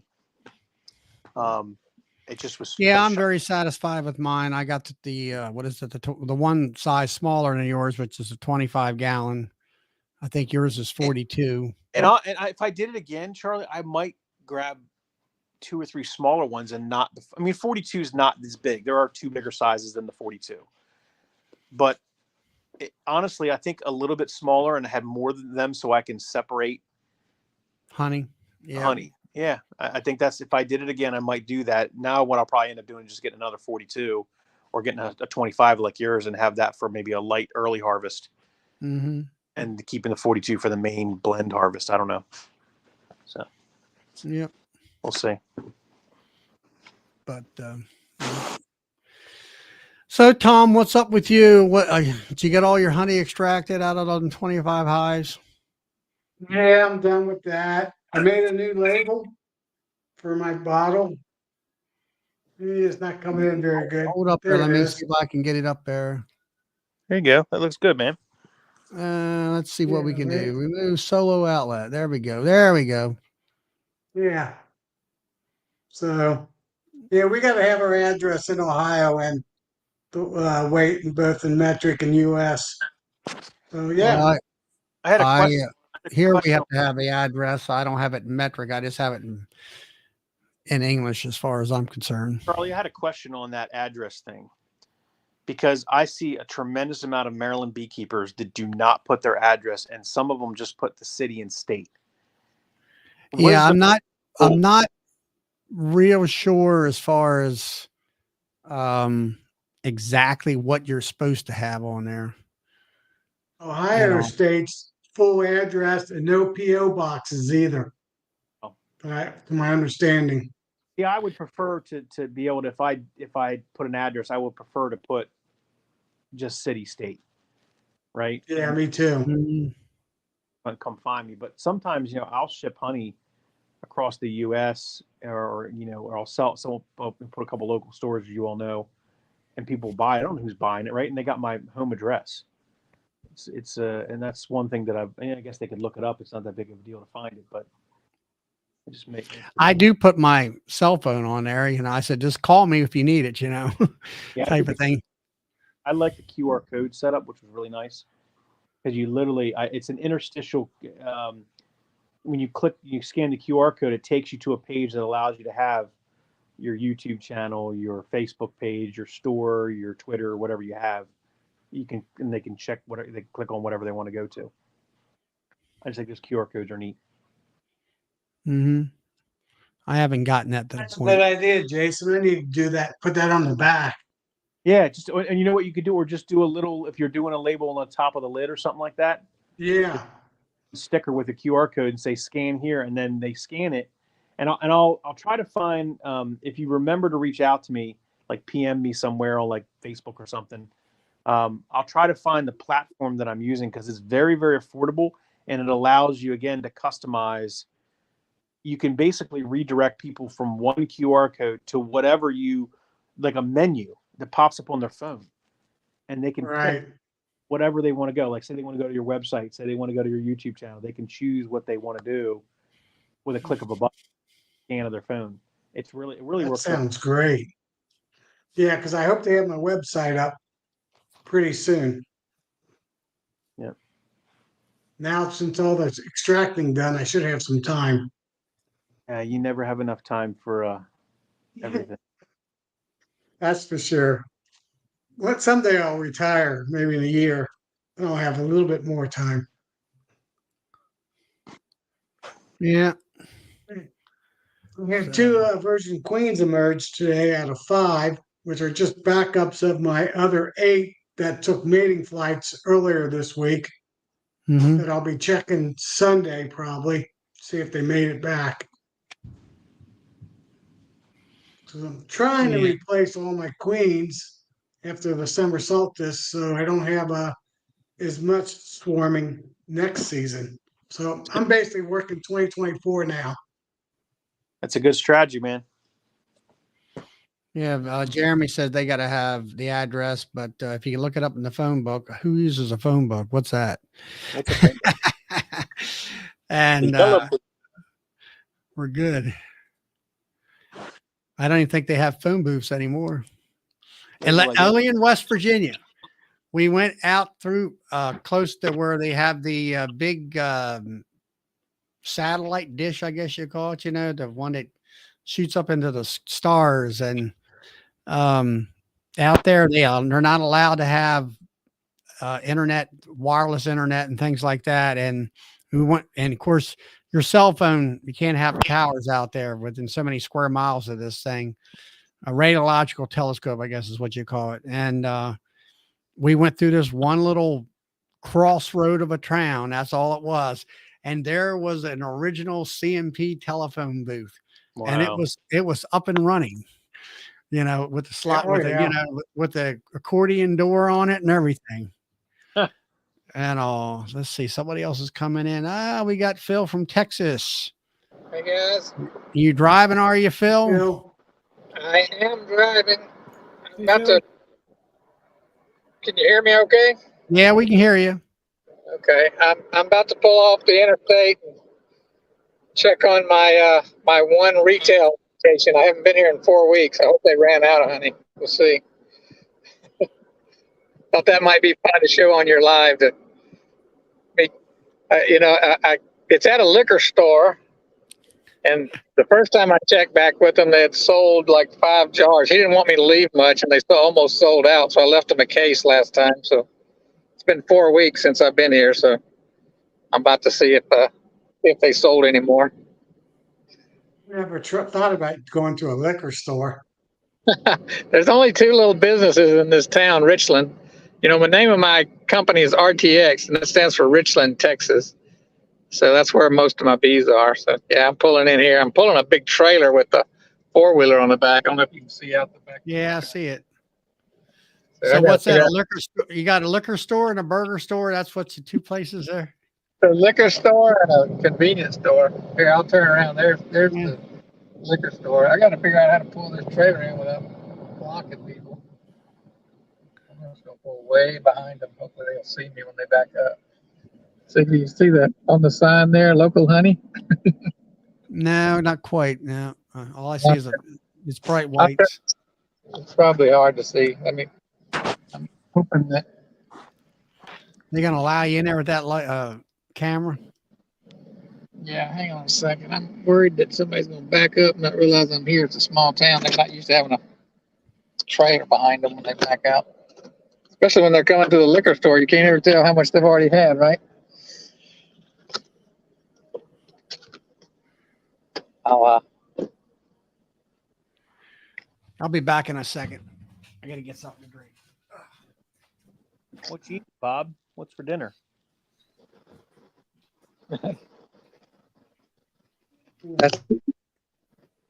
there we go. Let's see if you guys see the door right here, guys. Let's see. There's my There you go. local honey. All right. Hello, hello. Good. Oh, you haven't sold out. It sold good. It sold good at first, but I guess it slowed down, huh?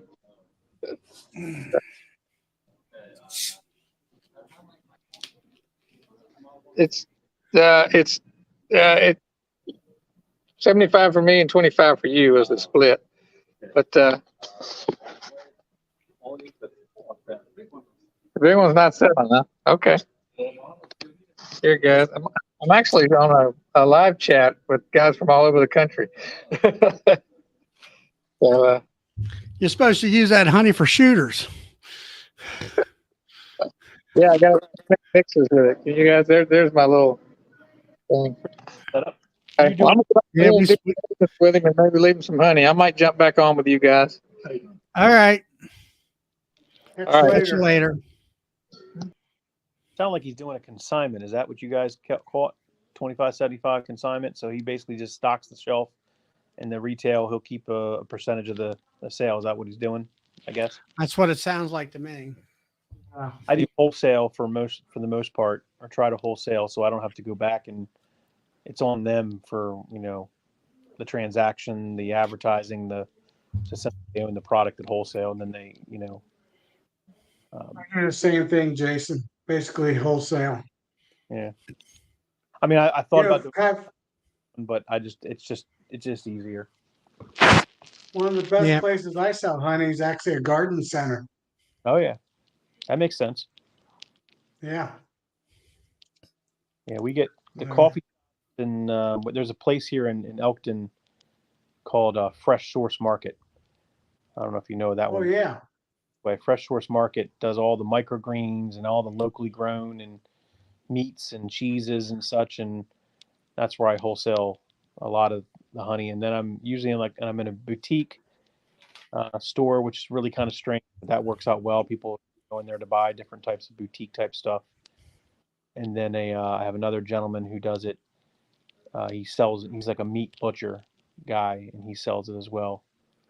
So it's in a couple places. Yeah, and I've seen you on your Facebook where you do some fairs and stuff like that. Yeah, we do I'll tell you that's a lot. If anybody does that regularly, going to fairs and table events, on the weekends and that kind of stuff, it's a lot. Takes a lot of your time up. Takes a lot of time. Now, can you make a couple $100 selling several bottles of honey going through? Yeah, you could, but then you'd have to do that consistently, and have the inventory and be able to sit there for a couple hours and take up your time. A lot of the thing that frustrates me is that I the time on my weekends and in the mornings early, especially, I'm in hives. I mean, I'm knee deep in hives. I have to be. When you're running as many as I run, I got limited time as it is, and I can't sit for 5 or 6 hours. Now I can, my kids get a little older. Maybe they could go over and sit at a show like that. Yeah, I mean, I'm lucky here with my mill where I just sell it right here, and my location's on a major highway. Yeah. Where number one, I have the clientele coming in to get lumber; they'll get honey, and then I have regular buyers that are just to buy honey, and they'll just stop in and they know I got it, and then I have some of them that come in, and I have this one lady, she comes in and she buys like 12 pounds about every 6 weeks or so and all that. And then I have one other lady that brings her own jars in. She'll buy $500 worth of honey a year at least, and all, which is nice. Oh, are you making your boxes yet? Or are you still getting them somewhere? Me? Yeah. Nah, I buy the boxes. I ain't got time for all that. I was gonna say, you want to buy a box joint cutter? Remember the one you I don't use it. I can't believe I invested in it because I thought I would use it and I don't have the time. Yeah. That's he's got the machine where you stick the board in and it cuts all the banger joints at one time. Bob, you're interested, aren't you? You listen. He's listening. Unmute yourself, Bob. Yep. You flip the panel, you put it one way, you flip the panel another way, and you've made the reciprocal joints, the box joints for bee boxes. It's set up with the die cutters and everything to make bee boxes. Now, that's for what, deeps, right? No, you can do mediums. You can do mediums on it. Does it do frame rest too? Yes. No, it doesn't rip the frame rest, but it does the notch for the frame rest. So when the boxes join together, it's actually for that frame rest. Yes, it will be in the. I would say the frame rest, you'd have to do that on a dado head, right? You have to run that through like a dado or a router table. Yeah, I have a router table that it does the frame rest. Yeah, router table would do a much better job. And I never got the right bit that I liked for the handles.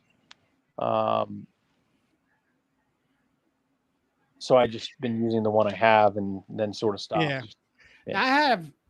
I got a neighbor right up the road from me. I don't know, 1/8 of a mile at the most.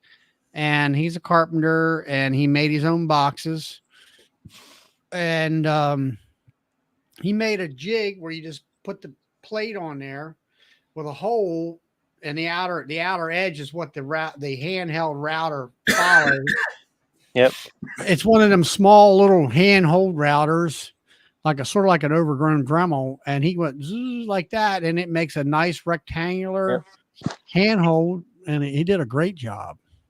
Yeah, I've got if you've ever seen the video of the guy who makes the cutter that I have, it's like JR's, or he's out of Ohio.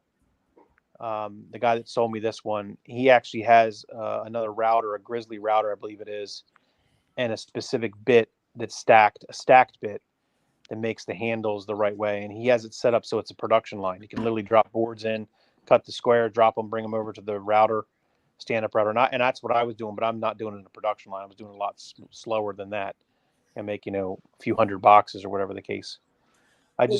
What does a used machine like that go for, Mr. Jason?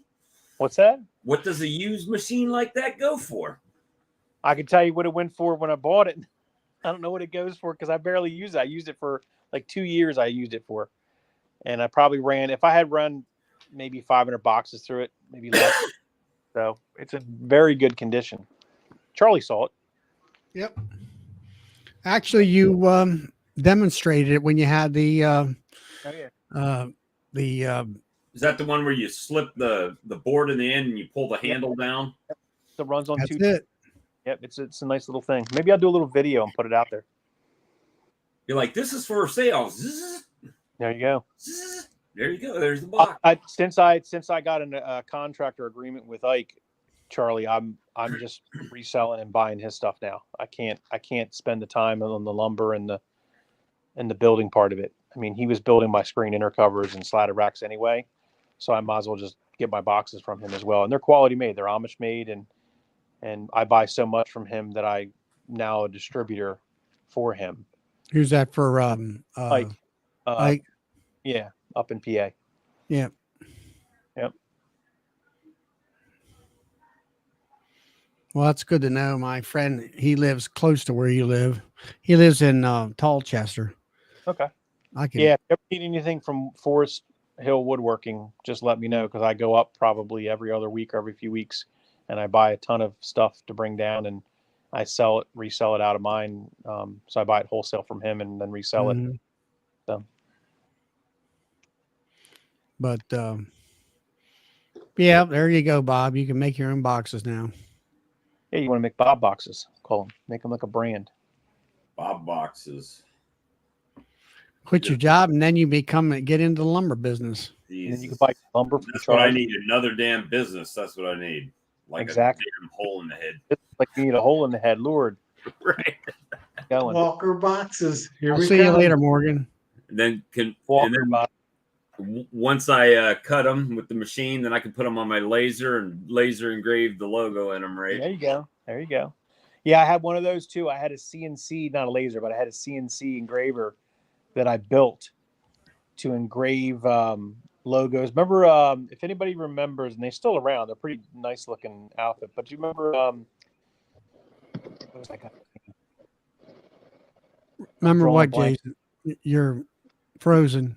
There's a name of a guy that used to do that deep engraving on all the boxes. I can't think of the name of his. I've seen it a while ago. But yeah, I was going to do stuff like that. So. I don't know. It's you add all that stuff to it, it just makes everything so cost. Of course, now with lumber prices are so high. Is the biggest problem when you're buying in lumber. That's the yeah. That's the big thing. That's why I don't even build them now. Now, some people are saying, I've seen people in the chat that say they can get a 1 by 12 by 8 foot for $10, and that would make it worth it. I mean, hell, even if you just rabbited the ends to make boxes, it would make it worth it. But now the thing of it is with that, is it a number 2 or is it a clear, or it's like I'm selling clear white pine and it's $4.25 a foot, a lineal foot. Yeah, but it's I got guitar guys, or this one guy, he makes what would you call it, guitar amplifiers, but the old style with the vacuum tubes and all that. Right. They're quite expensive, but anyway, he buys quite a bit of this here clear stuff and all that. What you get for a high? You're breaking up, Jason. Is not breaking up, Jason. Yeah, I know. My signal might have to drop and watch you guys because the signal to do. So. How much do you say you're getting for a box, Jason? You say for a 10 frame, you can get $25 a box, sometimes less. 23 on average. I just bought 40 of them that I'm picking up tomorrow. They're $18 a piece. But that's you're buying. Yeah, you're getting deals. That's a good deal. Right. I'm not saying like a regular box. If you store and pick up 2 deeps, 1 or 2, 3 deep, whatever it is at a regular beekeeping store, you're going to pay $23 to $25, and sometimes more. Right. But that's in select versus commercial versus budget. It all varies based on quality. And I've found that bee boxes The rougher the bee box, I mean, the few knots that it's in it, the bees like it better because they purplize it up. It encourages them to purplize. So I don't want it to be perfect, smooth and sanded, and I want that roughness. I want a knot here or there. That encourages them to purplize. How does that, hey Jason, how does that work with the Apame though? Very good question, and I don't have your answer other than they do propolize it. They separate the things come off pretty darn good. They're not hard to separate. Propolize it. I don't know. I've not gone through a full cycle with a lot of Apame hives to get a good feedback. They do put propolis on. I'll tell you, if I had to give one piece of feedback on the Apame, was that they've got to come up with something to put in place of those feeders, not using the feeders.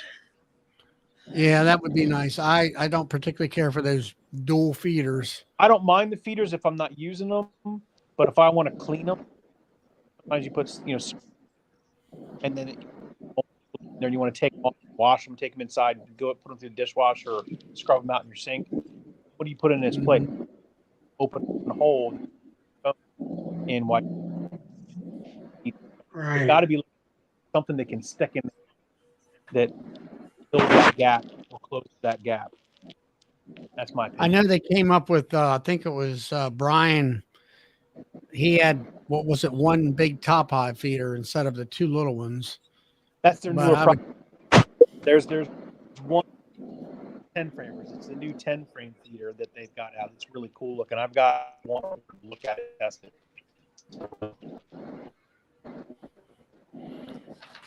Yeah, getting low volume. I don't know what you said, Jason. Yeah, He said I'm they going to were have for to bow 10 out frame. because I got a bad signal here, so I apologize. Have a good evening, and it's been a great chat up till now. So if you can hear me, great. If not, Good night. that's what happened. We can hear you, Jason. Thanks for coming on. What happened? Thanks. All right. Hey, Jason, one last question. Are we going to have a BBQ this year or not? I don't think you probably didn't get you. Yeah, He was really dropping out. Yep. Yeah. He's gone. Mine's probably gonna get shaky because I'm about to turn off into the boonies. Yeah, I sold 10 jars of honey at that place. So we settled up, and I left another case there. So Yeah, not not bad. Now, great, they but not were what, terrible. 1 pound? Were they 1 pounders or what? Yeah, they're 15 ounces, but they're I sold them for $14 a piece.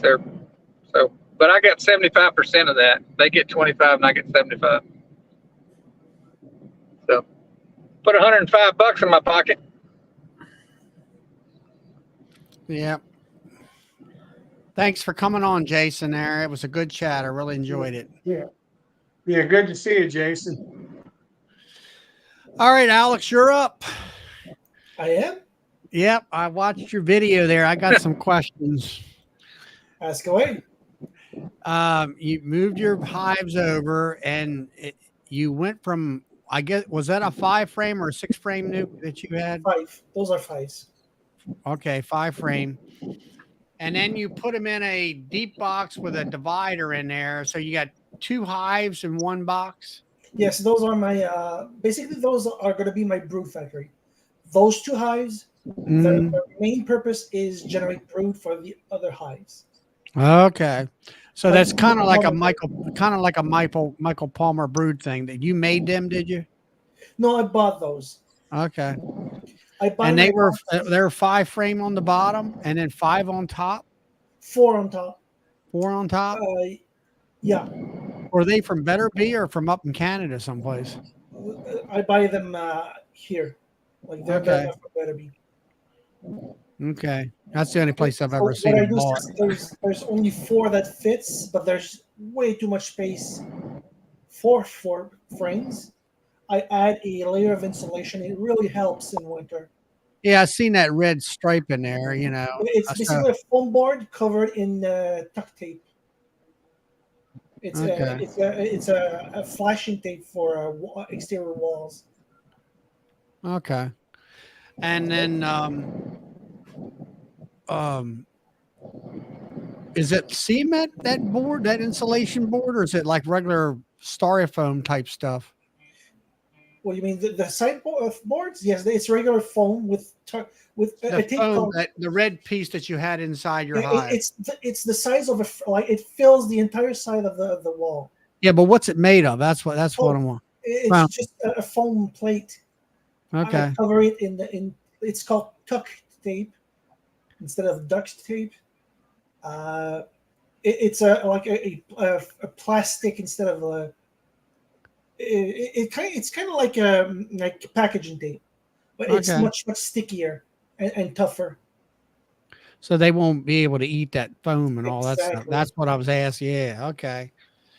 And then, all right. So you're using them as brood factories. I was like, man, why is he doing that? You know? And then I did see off to the right in the latter part of the video where you did have, looked like to me, you had regular 10 frame hives Yeah, sitting those on were the the cinder strongest box. ones. I gave them a 10 frame box. And as soon as I can go harvest my 5 deep boxes, I'm going to give them drawn frame. But it rained again for 2 days. Right. I have a lot of honey over there, but I just can't get it. So I'm stuck adding more boxes. Right. But so then you're using them as your brood factory. So you're using them to pull brood, make more nukes and splits and whatever, and Yeah. grow your Well, hive. now their job is to strengthen the other 15 hives. And also, I have another brood factory on my first apiary. So I bring in an empty box, well, with undrawn frames. So when I go there, I pull those I can, bring them over there. So they get strengthened for winter. Okay. And then you were saying you were putting the brood in to strengthen the other hives. You're just kind of boosting them to get them up to speed. Yeah, I And then want them after that, I guess the queen will take over and exactly. and all that. It's a So good they're plan. all ready for winter in a 10 frame box. I'll start building the insulation tops, and I'll start I've designed a top for the winter based on it's Interdif's design. Mm-hmm. So it's basically 3 foam boards, 2 of which can be they're like covers, and the third one has an insert where you can put winter feed with a hardware cloth, 1/2 inch hardware cloth inserted on the bottom. It works really well. You have to do a video. You have to do a video on that and show your design. It's in my last winter's videos. Okay. I'll show them again this year when I install them, or I could make a video when I build one. It's really, really simple. It's the size of a medium super, and it's slightly over 6 inches tall.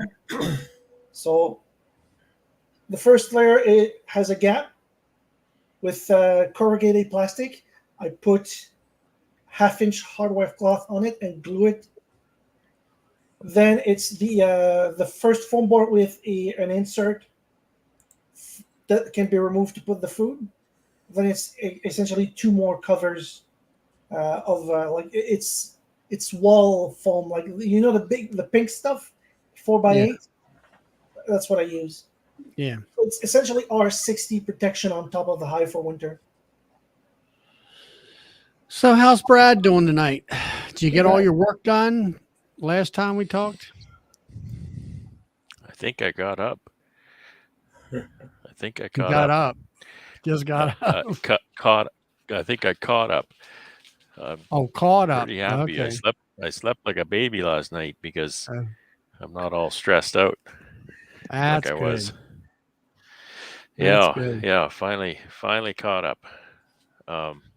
Still a few hives I want to super tomorrow, but nobody is going to jump town quite yet, I don't think. That's good. So it's looking really good. So how's everyone tonight? I've been immersed in editing my vlog, so I haven't been watching. Yeah, we now. had Jeremy in here for about the first 45 minutes out from Texas, and had a we had a he was talking about how he works his hives and manages them and things like that. And I'm we gonna did, have to watch the replay on that.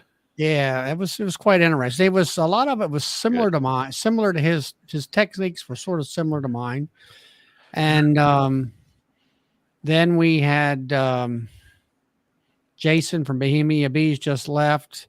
He talked about some pollination. He lives on the eastern shore of Maryland, close to the Atlantic Ocean, where over there there's a lot of vegetable farming out there. Hundreds of acres of vegetables. Like tomatoes and corn and sweet corn and pumpkins and things like that. He's got a trailer that he pulls around and drops it and stuff like that. So we were talking about that, and Fox Plus was in, and we went, and I think we made 1,100 viewers tonight, something like that. And Ian, Congratulations. yeah, well, Ian even came in and did a congratulations for me there, and Nice. and all that. And he was talking about, well, we made mention his last video with them skyscraper hives of his, where he got Jeremy was talking about. I asked him where he under supered, and I said, really? He's using deeps and you're under super. Well, yeah, I guess that's technically what he's doing. And so he, of course, Ian said he needs a hive lifter and that kind of thing. And just it was a good conversation. And So do Ian, you. So do you. I don't think I need one Well, yet. Well, I just yesterday added the 5th deep on top of one of my colonies. Really? Can you believe it? 5th deep, yeah. 5 deep. I don't think I've added 5 in 9 years that I've had bees. Well, I know that I'm not saying they'll fill it. Maybe they won't, but it's there. They filled 4, so.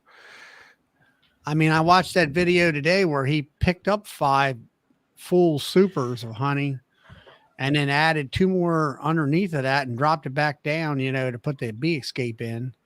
And I mean, to me, it's like, how do you keep them from falling over and that kind of stuff? And then that kind of thing. That was quite a fascinating sight to see. And then Ian made mention here, he harvested, what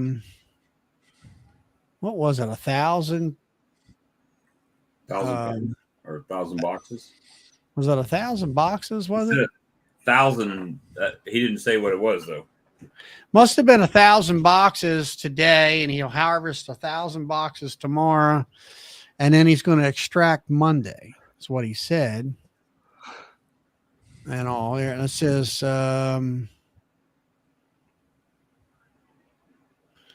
there's him right there.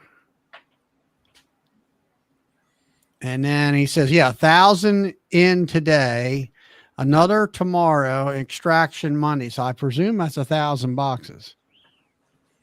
Well, you figure what does he do? 500 hives a set? I think he does. You figure 500, you figure 2 boxes per hive. That's 1,000 boxes right there of honey. I can't remember his rotation, but yeah. I think it's 1,500 hives, 500 every rotation. So he's harvesting at least 2 boxes per hive, which that's 1,000 boxes, if not more. What I seen on the video today was definitely more. He'll pull those 5 that he picked up. Like how many did he pick up? 5 boxes? Anywhere. Some of them were 5. I was counting on the video. Some of them were 5 and some of them most of them were 4. Yeah. Most of them were 4. So he'll pick those up. Like that's what he'll be picking up every day. He'll come back in a couple of days and pick those up. Now with those bee escapes that he uses, and I guess you use the same style, do you get all the bees out of them? All the bees out of those boxes when you put them on? They work better for Ian than they do for me, and this is why. It's because he pulls generally he'll pull during the flow, particularly because he'll pull in the middle of the canola flow, because he'll pull twice, right? Right. So if there's a flow, the bee escapes work a lot better because the bees are circulating more. If there's not a honey flow, the bees aren't moving through the hive as much like that, so they're not as effective. And that's why they sometimes work better than others for me, because I That's pull good to learn. kind of at the end of the flow, late, mid to late August. Right. So the best they work for me is they can get all the bees out of supers, sure. Sometimes there's a few bees, and sometimes there's lots of bees left. Yeah. Well, And that's why I keep I've leaf seen blower in the truck. I've seen the past videos where, what was it, a queen or something inside some of the honey hives, and they would have a Well, if you get a queen in there, they're not going anywhere. right. There was a That's when you couple get bees in spots. honey house. Yeah, that was the big. They had he would have 1 or 2 wads of bees in a box there, and he said there was a queen or something right there, and all A that. lot of guys use. There's different terms for it around here. A lot of guys will use what's called the tip up or tip back or setback or something method, Mhm. and it sounds crazy, but this is exactly what they do. Is they'll pull off that full honey super, and they'll just set it on its end, so that the frames are sitting up like Yeah, this. You can see right through it, and they just leave it there till the next day. and They the come the bees will next day leave, and and get the it. bees will leave it.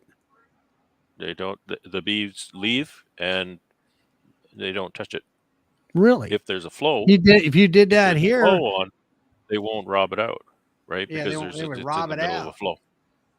Yeah, Now, what and that absolutely I works. use a fume board and a leaf blower.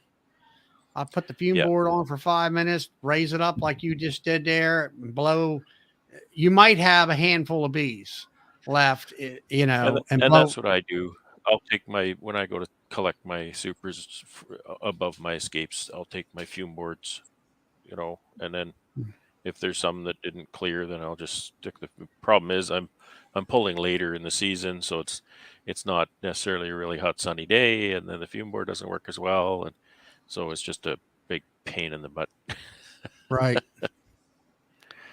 So, but that's what I do. I pull like this year, I pulled 3 different times. That way I try to pull enough boxes that I can harvest in 3 days. That way I don't have a beetle problem, which I don't really have beetles here. And then there's possibly a wax moth problem or whatever and all that. It's like you say, you get kind of stressed out. It's like, I got to get it done. I got to get it done. If something pops up that you didn't unexpectedly, that way I can get it done and I'm happy with it and get the boxes back out there. And all that. I stress about it. I used to stress about it more than I do now, but I still, you need to get it done once you start, because you start taking this stuff home. It sits in the honey house.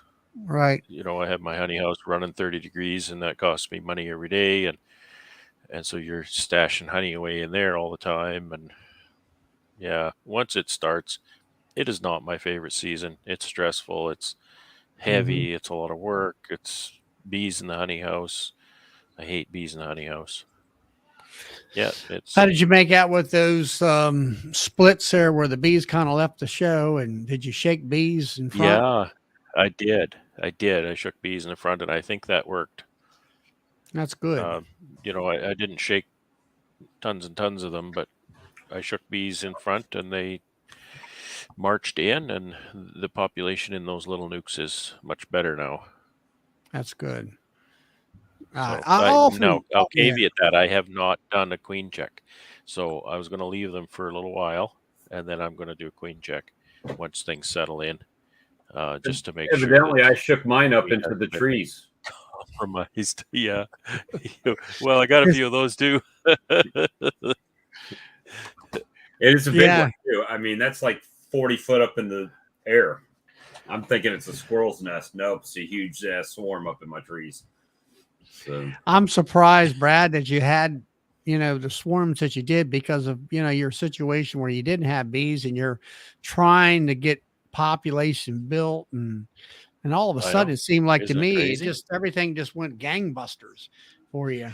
And that's 3 weeks ago. I've been trying to catch up for 3 weeks because the flow kind of just, it wasn't hardly anything, and it wasn't hardly anything. And then it's about the 1st to 4th of July, the floodgates opened, and I didn't notice really. And by the 5th and 6th of July, I knew I was behind and I wasn't going to catch up. And that's when the swarm started. So that's Yeah. because you didn't have enough supers on is when you're saying I you didn't couldn't have enough catch up? supers on. Yeah. Yeah, I didn't have enough supers on. And is there a way that you tell when that quote flow, the big flow hits? Or are you just look watching under the hood. are you just watching the supers? Yeah, I'll just look under the hood Uh-oh, we and got another Canadian invasion. That's the way it should be. Oh, look. That's the way it should be. You're getting the Somebody got a glare. haircut. They can drop your Yeah, camera down and- some, James. What's If that? you can. Yeah, we're Can you, looking at your there lights. you go. That's better. There we go. Well, then you no. might be able to see what maybe I'm working on. And That's an that might be a uncapper. bit of a surprise. Ah, they got that beautiful That's a- uncapper. Pretty color. It's coming. It's coming. So I'll have to send you mine out to go over now that you're an well, expert. I've been here's the difference, right? So I'm going to show you this here. All right, got you up on solo. Uh-oh. Let me try to get things sorted out here a little bit. So this, I don't know, get away from a light. So you can see, there's light there too. You can see how these things are all just kind of wore right out. I mean, if you can see the groove and everything all in them. So these are all the knife bars and everything. So it pays to have guys at a machine shop that can turn you one out like this. All brand spanking new. Nice. So, and he's made the drawings and stuff now too. So all I got to do is give him the drawing number and he can spin one of those out. And of course, everything now is out of stainless steel, where the old ones were all carbon steel. So everything on this machine now is stainless steel. So See, now you just created a whole market for yourself right there. no, I'm too busy. I got too many things on the go. Yeah, but if all you got to do is call the guy and say, I need one of these made and one of these made, you could have a whole anybody that wants to rebuild their cow and uncapper right there, replacement parts. I presume Well, the new ones you are can buy all it from stainless Cowan. steel now. Yeah, you can buy it from Cowan as well, but of course, trying to get it up here over the States and stuff. There are some pieces that I took Brad's advice on, and I had Cowan send me all new guides. They actually made a whole kit, so they got a whole kit with all nice stainless steel pieces and everything there now. So all the new guides, I got all the upgrades, and just got to get her all back together now because we have far too many boxes we got to uncap. Now, Paul, Hale Hives, he said, do you build hive lifters? No. So if I'd go broke waiting for Charlie to buy one. Yeah. Yeah, to close out a business before you start it. Yeah, exactly. So anyways, I just thought I'd drop in and say hi to everybody. And we just got back from the apiary, so we just finished moving a bunch of bees and stuff like that around. So are you up with 5 boxes on top of your hives now? There's some of them, yeah. So What about spin? I know you had to spin some honey. What was it, last week, and try to keep up or whatever? Or yeah, we spun the first round of canola honey. So our canola is just about done up here. Maybe another 4 or 5 days, maybe a week at the best, and then that canola will be done. That field where you had that new apiary where the canola was, how big is that field in acreage? Do you know? That'd be a full quarter section. Quarter section, which is what, 100 and 50 acres or 160, I do believe, up here. Okay. It looked like to me 1,000 acres sitting out there. Well, the problem is that one canola field was a quarter section. The one to the north is a quarter section. The one to the east is a quarter section. So I'm sitting right there in 1 square mile. So mile by mile by mile. Well, that's a section, right? Or in a whole section. Oh, so that's 160 times 4, I guess, right? Yeah, like Alan was saying, that's a 2 mile section there. So I guess each one of the two, yeah. So 2 miles by 1 mile. So that's about 1,280 acres sitting in there. That was close. That's huge. Absolutely huge. And all. I just look at each little petal out there as a nickel. Well, maybe not. I'll even take a penny. Yeah. Now, when that stuff it's done, I presume the petals just fall off. The flower. Yeah, they'll fall down. The wind blows them off. Rain. We had some rain that's knocked a lot of them off when they're done. So. And then the canola seed that they harvest with the combine, isn't it sort of like a little black seed or? You got her. Okay. I watched, I don't know, it was a video somewhere. They were showing that. It was real tiny stuff. Brad, unmute yourself. Unmute yourself, Brad. Sorry, it grows in a pod. It's a legume. It's like a bean. I was watching Sandy, who's in California, or over there, more on the east coast of Canada, and it looked like to me it was like a little long, like a little teeny long, round, tubulature looking pod. Yep. And all. Yeah, it's kind of like a little pea pod or a bean pod or something. Right. Here's exactly what it is. Here's another piece for you. So this is one that came out of my my camshaft. So the millwright or machinist made me a nice new camshaft as well. So she was wore out, but she's going to be just like new. So, anyways, we're going to get to putting this back together. Everybody out there have a great night. I just thought I'd pop in and say hi. All right. Well, thanks for coming on, James. Appreciate it. Always enjoy your coming on, Alan. Have a good one. We don't hardly ever see Alan. James could have stayed off. Hey, Alan. Talk to you. Oh, Alan's here too. Hey guys, I'm down and out too. All right, Tom. We'll catch you later. So, Alan, is Alan your right-hand man that did all the work for you while you're in hospital? Alan pretty much looked after everything while I was down and out. You betcha. Okay, that's cool. Well, I think everybody needs an Alan or a Carrie, one of the two. Imagine what you could do if you had one of each. I know, right? I've heard that having an Alan is key. Oh boy. Got you on that one. Bye, everyone. See ya. Right. See ya, James. See ya, Alan. James needs a new phone. Having an Alan is key. There you go. So, Alex, what's your plans? You got that new apiary at the strawberry field, I'll call it. And then you have your original apiary, which is at the cattle farm, right?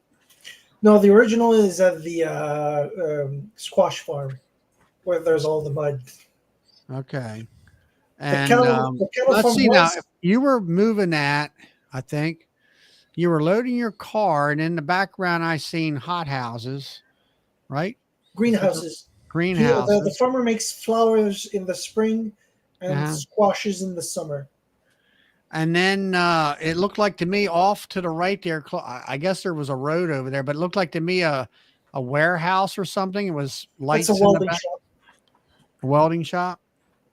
So you're kind of like in a town or a industrial We're in area? a small, like the apiary is like on the edge of a really small town. Okay. I was kind of looking at all the different lay of the land around there and everything. And then at the strawberry field, you're looking off in the distance is where the strawberries are. Yeah. And then it seemed like to me there's like a ridge. Yes, around that field. because it's an old sand quarry. So they all dug out all the sand, right. and it's basically bowl shaped, or like a Pyrex platter, like this square So bowl. what did you do? Take and put dirt in the middle there to be able to grow something? Apparently, I don't know. I didn't go see the strawberries, Yeah. and I didn't ask the farmer what he did. Like he basically, yeah, I want bees. Go there. I never even met the guy. I only talked to him through phone. I spoke with his sister, and she's the one who like called the guy for me to get to the field. And the amazing thing is, it's within 7 kilometers of my first apiary, so it's a 10-minute drive. That's good. Yep. And you didn't get stung while you're transporting them in your car. No, but you saw the mesh I was using, right? Yeah, but I do the same thing, just like you did. But there's always a few escapees. Well, I kept my bee suit jacket and veil on. I used my circular veil because there's no blind spots. The square veil is amazing because it folds flat, but the circular veil is great for driving because, yeah, like I said, no blind spots. Well, you shouldn't have to worry. You can go out there, no veil at all. Yeah, no chances when I'm driving, but none escape. So, but I am still not taking any chances. I'd be like them videos where the police officer stops everybody in the car, and the bees are going up the windows. How you doing? And all that. That's really, get on down the road. I don't want to see anything else. So, but that's interesting. But yeah, I'm glad. Hopefully the strawberries will do something for you. So yeah, I spoke a bit with Brad and James, and I kind of want to emulate what James did. I can't do it at his scale, but for now, I'm pretty sure I can manage up to 60 hives. So what I want to do is next year maybe make 20 extra nukes that I can sell. That's up to $6,000. Then go up to 60 hives.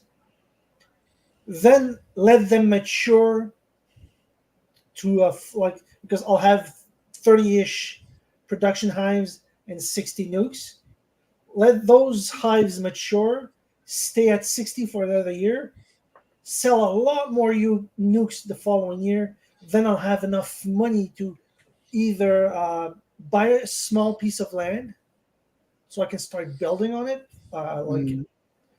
or move to a bigger, temporarily move to a house until I can buy land, then have a house built.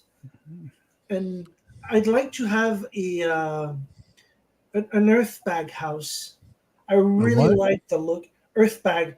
It's essentially like you take a sack of grain, you fill it with dirt, and you make your walls of it. So you make a row of bags, put barbed wire so they don't slip, and another row of bags.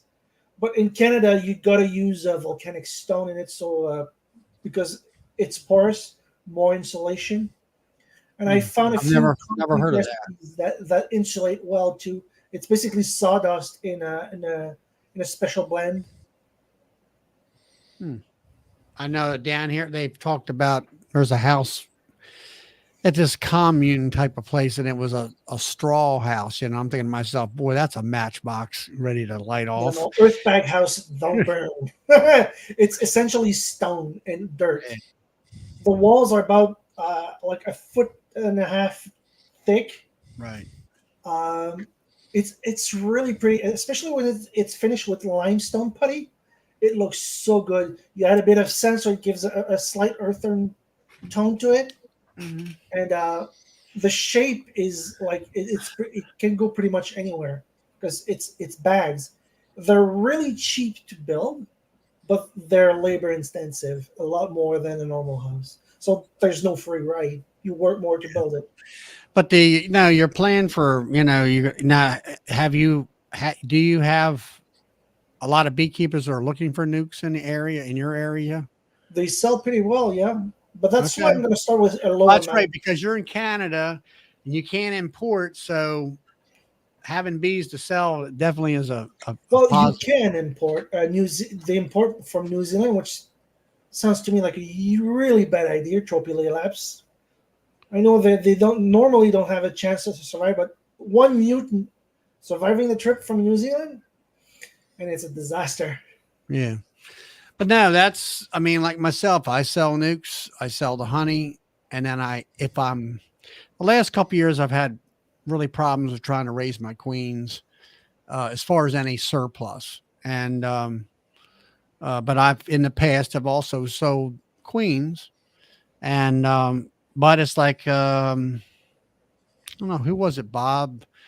I don't know whether it was on the chat or somebody else, and he says, why sell a $40 queen when you can sell? That was Brian. Was it Brian? So you can sell a $200 nuke with the queen, and you can make you can make more money that way. Yeah, Or better yet, he says, or you can make your own colony, and for him, he gets premium pay on it, right? So, and then he can make 200 pounds of honey. Yeah, and I started taking steps to get permission to sell nukes. I called the Ministry of Agriculture, left them a message. Now it's the weekend, so I might get an answer Monday or Tuesday. Set up a meeting so they can evaluate my hives and basically get permission to sell nukes. Whatever you got to do it. Yeah, I got to get permission to sell nukes. Huh? You know what I got to do to get permission to sell nukes? You just sell them. Yeah, I got permission. Make sure your wife doesn't find out. In my state That's here, permission. If I sell in state, I don't have to do anything. They recommend to get them inspected and all that, and I've done that once.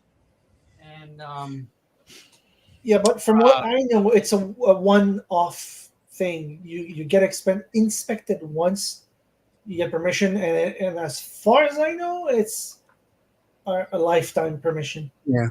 And then if I sell a nuke to a person over the state line into another state, that's when I have to have inspected and have paperwork. Oh no, bees crossing state lines. Yeah, it's like going from Quebec over to Montreal. Yeah, from what Same thing here. Yeah. Yep. Yeah. So if I as you guys call it, the border, between the two. So if I ever decide to go straight to I think Manitoba or Saskatchewan, I'd have to have my hives inspected. Hey, Todd. Hey, Todd. See how long my internet stays together. Yeah, I was going to ask you. See if you got battery on your phone. That's the question. I'm at 65%, so I have a while. But no, that's a good thing, Alex. As far as you're getting your ducks in a row and get it's going to take time to get the permission slip or the inspection or whatever you want to call it to be able to sell. So, but you got to start it sometime. Yeah, I won't be able to sell this year, but I want to be ready for next year. Right. Exactly. I need to quit that job. I want to leave it so bad. Well, is there any other jobs that buy a truck? The nukes will pay for the truck. Yeah. No, what I'm getting at is there any other jobs that you can do as far as in your area that you can apply for that maybe pays better? Maybe. I didn't bother looking because right now I have like a month of vacation a year. Like it doesn't pay well, but you got benefits. Time and like I'm established at that job, so if it really gets bad with like depression and everything, yeah, I'll look for something else. But right now, with the advantages I've got, like I got insurance, I got a month of vacation, and the way I set up my vacations, I accumulate 2 days per year. So every 5 years, I get 6 weeks of vacation, and I'm coming on my 5th year. So I'll probably take 2 weeks off during winter next year, and then during the summer I'll take. You only need to take 4 days off in the winter. Sorry, what? Yeah, so you can fly to Kentucky. But normally I take a month off around Christmas. A month? Because I That get sounds European to me. because I have 3 weeks. I can count. I have 3 weeks, and but I also have 4 days of bonus during the Christmas week, plus Christmas Day paid off, so that's a month. But since I take my vacations during that time, it takes off New Year's and Christmas. So I basically, instead of taking 15 days off, I take 13 days off of my vacation time. Right. So I accumulate, like I said, 2 days every year. So every 5 years, I have 6 weeks of vacation, a month and a half. That's So nice. that will allow me to work these 3 days a week next year. All right, so Does you're going to everybody use your but me vacation time. understand this word vacation he keeps talking about? What is that? No idea. Something I'll stop What that having is. once I work with bees. Yep. I've been almost at this job for a year, and I've still, my paycheck says I've got no vacation until October. Then I've got to use all of my vacation between October, my 1 week between October and the end of December, or I lose it and it starts over again. So, yeah. Well, I don't know what vacation is. Winter. Winter. I don't get it. No way. I'm at least as busy in There the he winter. is. Oh man. That's not for us self-employed. No, it's not for us self-employed. People phone, they want to connect, get some. Yeah, come and get some honey. Yeah, good. What, are you open tomorrow? Say, am I open tomorrow? I'm a farmer. What do you think? Am I open What time do you close? What time do you close? I go to bed about 10. Yeah. Yeah, they come in here. You got time? You know, he wants some honey. I said, I always have time for someone who wants to buy a bottle of honey. Yeah. I get a kick out of that. Are you open? Am I open? I live here. Yeah. I'm a farmer. I'm always open. That's I get that all the time when they call. Well, what's your hours of operation?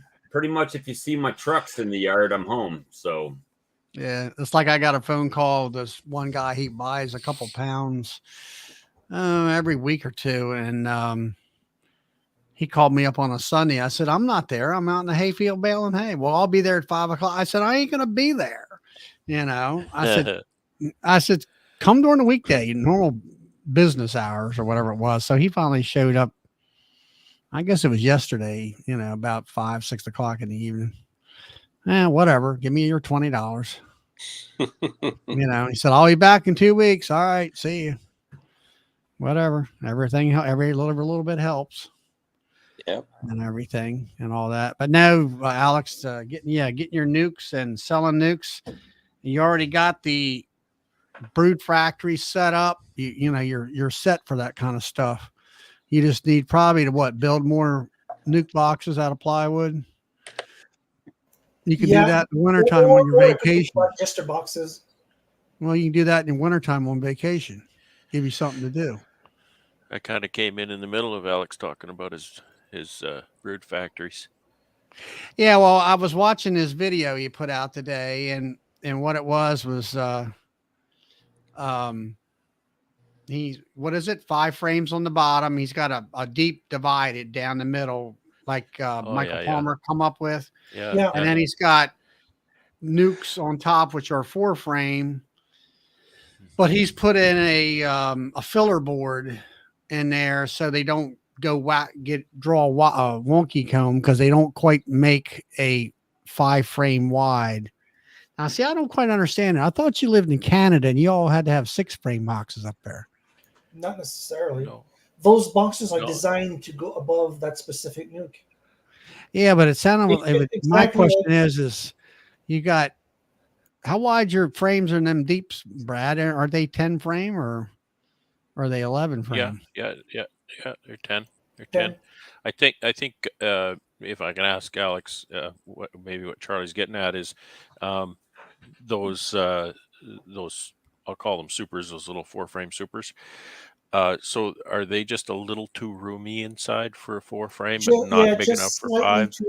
Too roomy for 4, but not enough for 5. Right. So what's but But the thing about them is outside dimensions, they're exactly half of a 10, right? Exactly. Okay, so what's the side material made out of? How thick is it? It's 7/8, normal 7/8. But I use So the 7/8 on both sides? yeah. See, that's what my little 4 frames are. And I agree with you, they're a little bit roomy. And I just have to be really careful that those frames are right in the center. I don't really I have a guess lot what of I was trouble. saying is that your boxes, like you're talking about your battery boxes like Ian has, they're 6 frame wide. And I'm thinking, Yeah. of course, I'm like, of course, if you had a box that was 12 frames, then you could put 6 on top, I guess, or 5 frames up on top. Well, I'm trying to be able to have. you always have to think of the thickness of the wall of the box you're putting it above too, because you're going to miss that. Like with our system of putting 3 6s on the bottom and 2 10s over that, you're missing, I'm going to say 14/8, and I know it's not right, but of thickness between the Right. 2 10s, and you're missing that much between the 3 6s as well, because you got 2 box walls in there. So you have to, it's not simply because besides the box walls, you've got the space between the frame and the box. So you have to count that too. And so it doesn't just simply add up number of frames. Every time you have a box side, you've got the thickness of the box plus half of the distance between the 2 frames or something like that. Yeah, there's a bit of calculations because they're typically inch and 3/8 wide, the frames, and then you have extra space between the frames and the box sides. So it doesn't just, you can't just say 6 or 12 or something like that. It's a little different. Yeah. But I know what you anyway, mean, Alex. Those 4s are a little too, like, that's exactly what I'm using. I built those, and they're exactly half of a 10 outside dimensions, and they're not quite big enough for 5, but boy, they're a roomy 4, so you need to really watch it. Yeah, that's keep why them in the I center. put foam boards on the exterior walls. Allows the double nuke to winter very well. It's extra insulation for them. Yeah, And, yeah. I well, let might me end ask up you this: wintering would it have been those better? 4s. Would it have been better to have those three-way pallets for him in order to grow more nukes? Pallets. I have to carry everything by hand. Well, Eventually, I mean, maybe. you could still do it, Alex, but it would be a total knockdown thing when you go to move it. That's all. That would be a big pain. That's true. I wouldn't suggest that. Yeah, stick with a 5/5 if you're going to use. Yeah, because like you don't can have a use truck 10 yet. frame. Yeah, the You truck can is going to be maybe in 2 years, unless I'm lucky and I found a good deal. You can use a 10 frame super over top of that 5/5, easy enough, and then it's easy to move around by hand. Get a hand truck or hive mover of some kind. Because I can fit a surprising amount of mediums in the small car.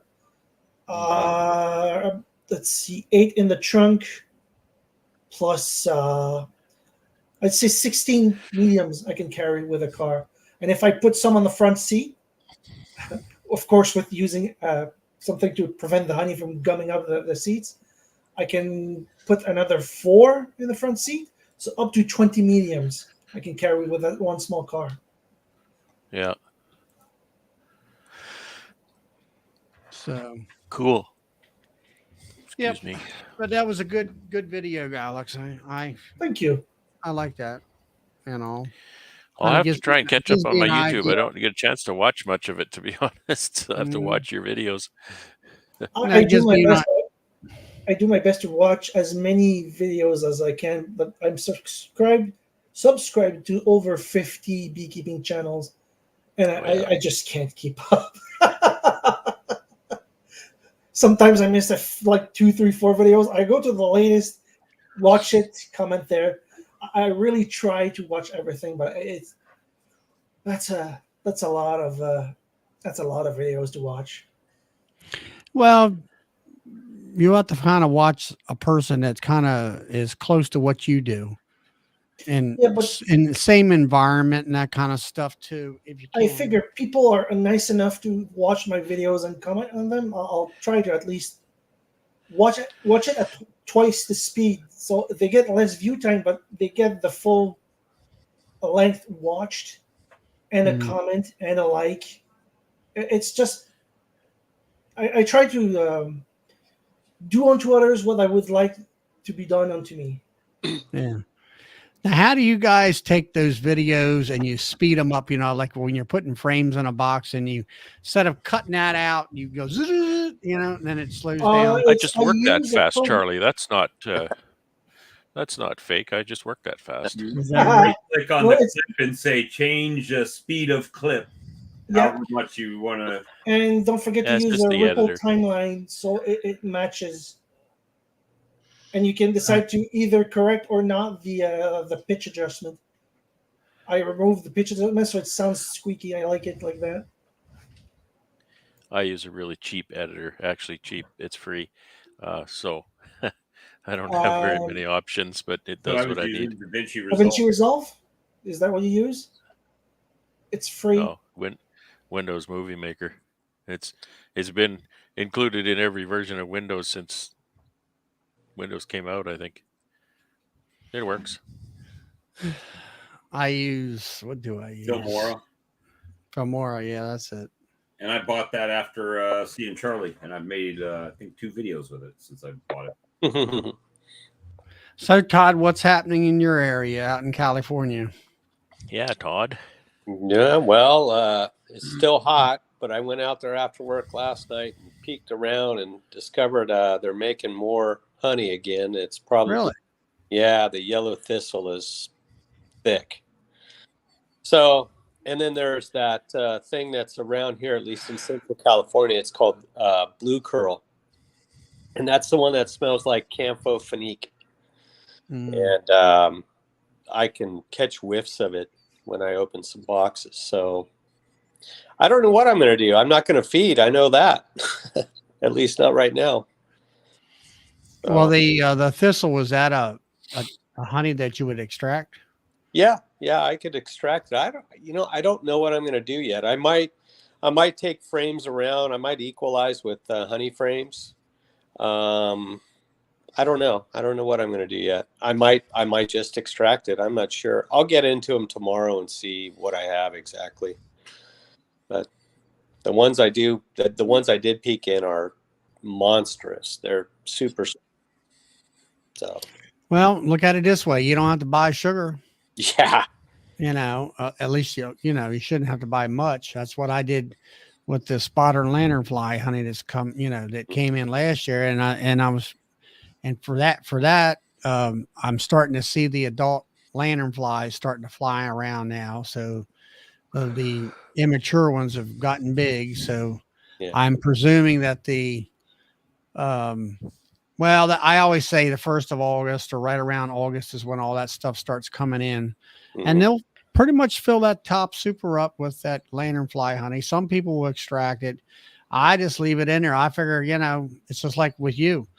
If I don't have, I cut back 500 pounds of sugar last year because of that, which that saves you a lot of bucks, and that stuff ain't cheap anymore. It's 60 some cents a pound. And all that's that. a big difference. That we're talking about differences, keeping in the different areas, like our areas compared to your area, and that's something.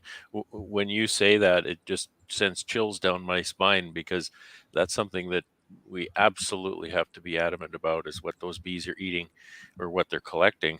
After Labor Day, after 1st of September, kind of thing, because they get into the wrong stuff, they're dead before spring. Because of the ash and the honey. Yeah, like honey most really honey bad. makes a terrible winter feed. There's a few that are okay, but there's nothing like sucrose for a long winter in this area. So you're talking about spotted lanternfly. I'm thinking, oh no, but I realize that your bees can cleanse couple times. Yeah, they can. We'll get those January, February, November days. That'll be 48 to 50 degrees, and they'll go out and cleanse, and stuff like that, and they're fine and all. I mean, I will, they'll have that on there plus the sugar water with some Apis biologic in there. Yep. I'm sure. I still have a bucket left over from last year of honey that it's in a 5-gallon bucket that I think I'm going to cut down to 1 to 3 or 3 to 1, whatever you want to call it.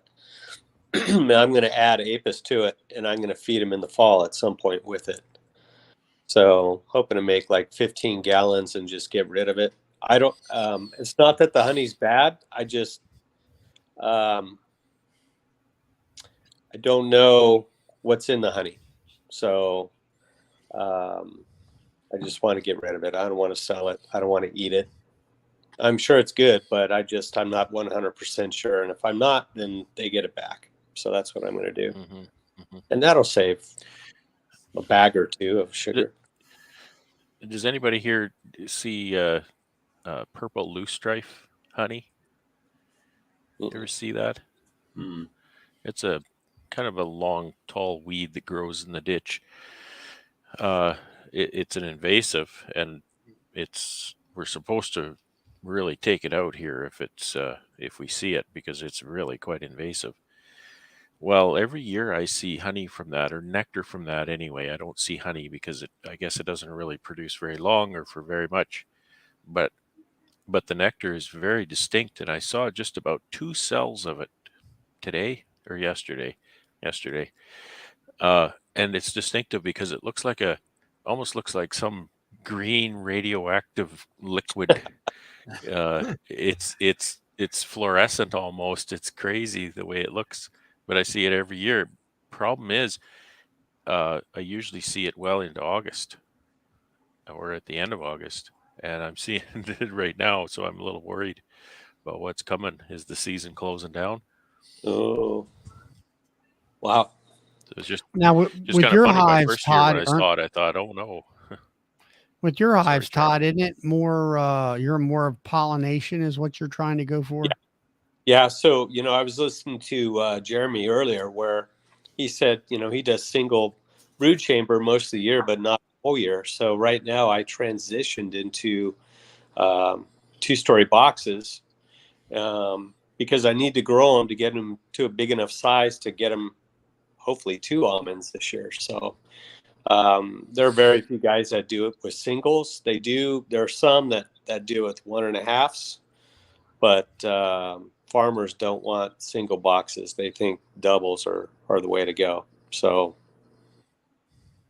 and I'm jumping on a commercial guy's contract, hopefully, and he needs doubles. He's not going to mess with singles. So we'll see. So that's why I'm going into doubles and bulking them up. Right. But I will, like Jeremy said, I will in the see, the timing for me is pretty good because they come out of almonds depending on the weather, sometime in March. So that still gives me maybe 2-3 weeks before the oranges traditionally bloom here. And there you go. So I get them back before my flow starts, and I'm good to go. And I could split them down right after that. So Now they talk about like bees coming back from California, and sometimes they're sick and stuff. Mm-hmm. I don't know whether because of the nectar source, because I know they say almond honey is terrible tasting. It is. So is it the traveling that makes the bees sick, or is it the honey, or that one source of pollen? I guess you would say. Kind of a combination of all. But they just they don't grow, or they die, or no, they grow. The almond pollen's good. There we go. The almond pollen is really good for them. They explode when they get going on it because it's basically the first pollen around here. They'll really start busting after that. But you have if you have a shipment in a holding yard of what is there, 408 pallet or 408 colonies on a flatbed when Right. they come across the border.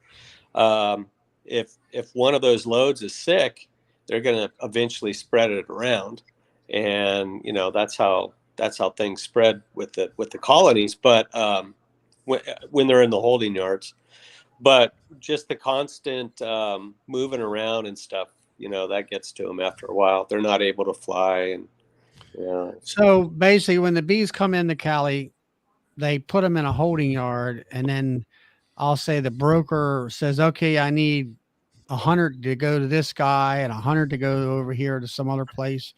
Is that what they're basically doing? They have to reload them and haul them into the apiary or the uh, blossom or whatever you call them. a lot of guys that are coming from out of state, they have these gigantic holding yards where they'll dump pallets and pallets of, maybe 4 or 5 loads in an area. They're not all right next to each other, but then from there, the keeper will bring in his crew, with a forklift, and then they'll start moving them on flatbeds to where they have to go. They already know what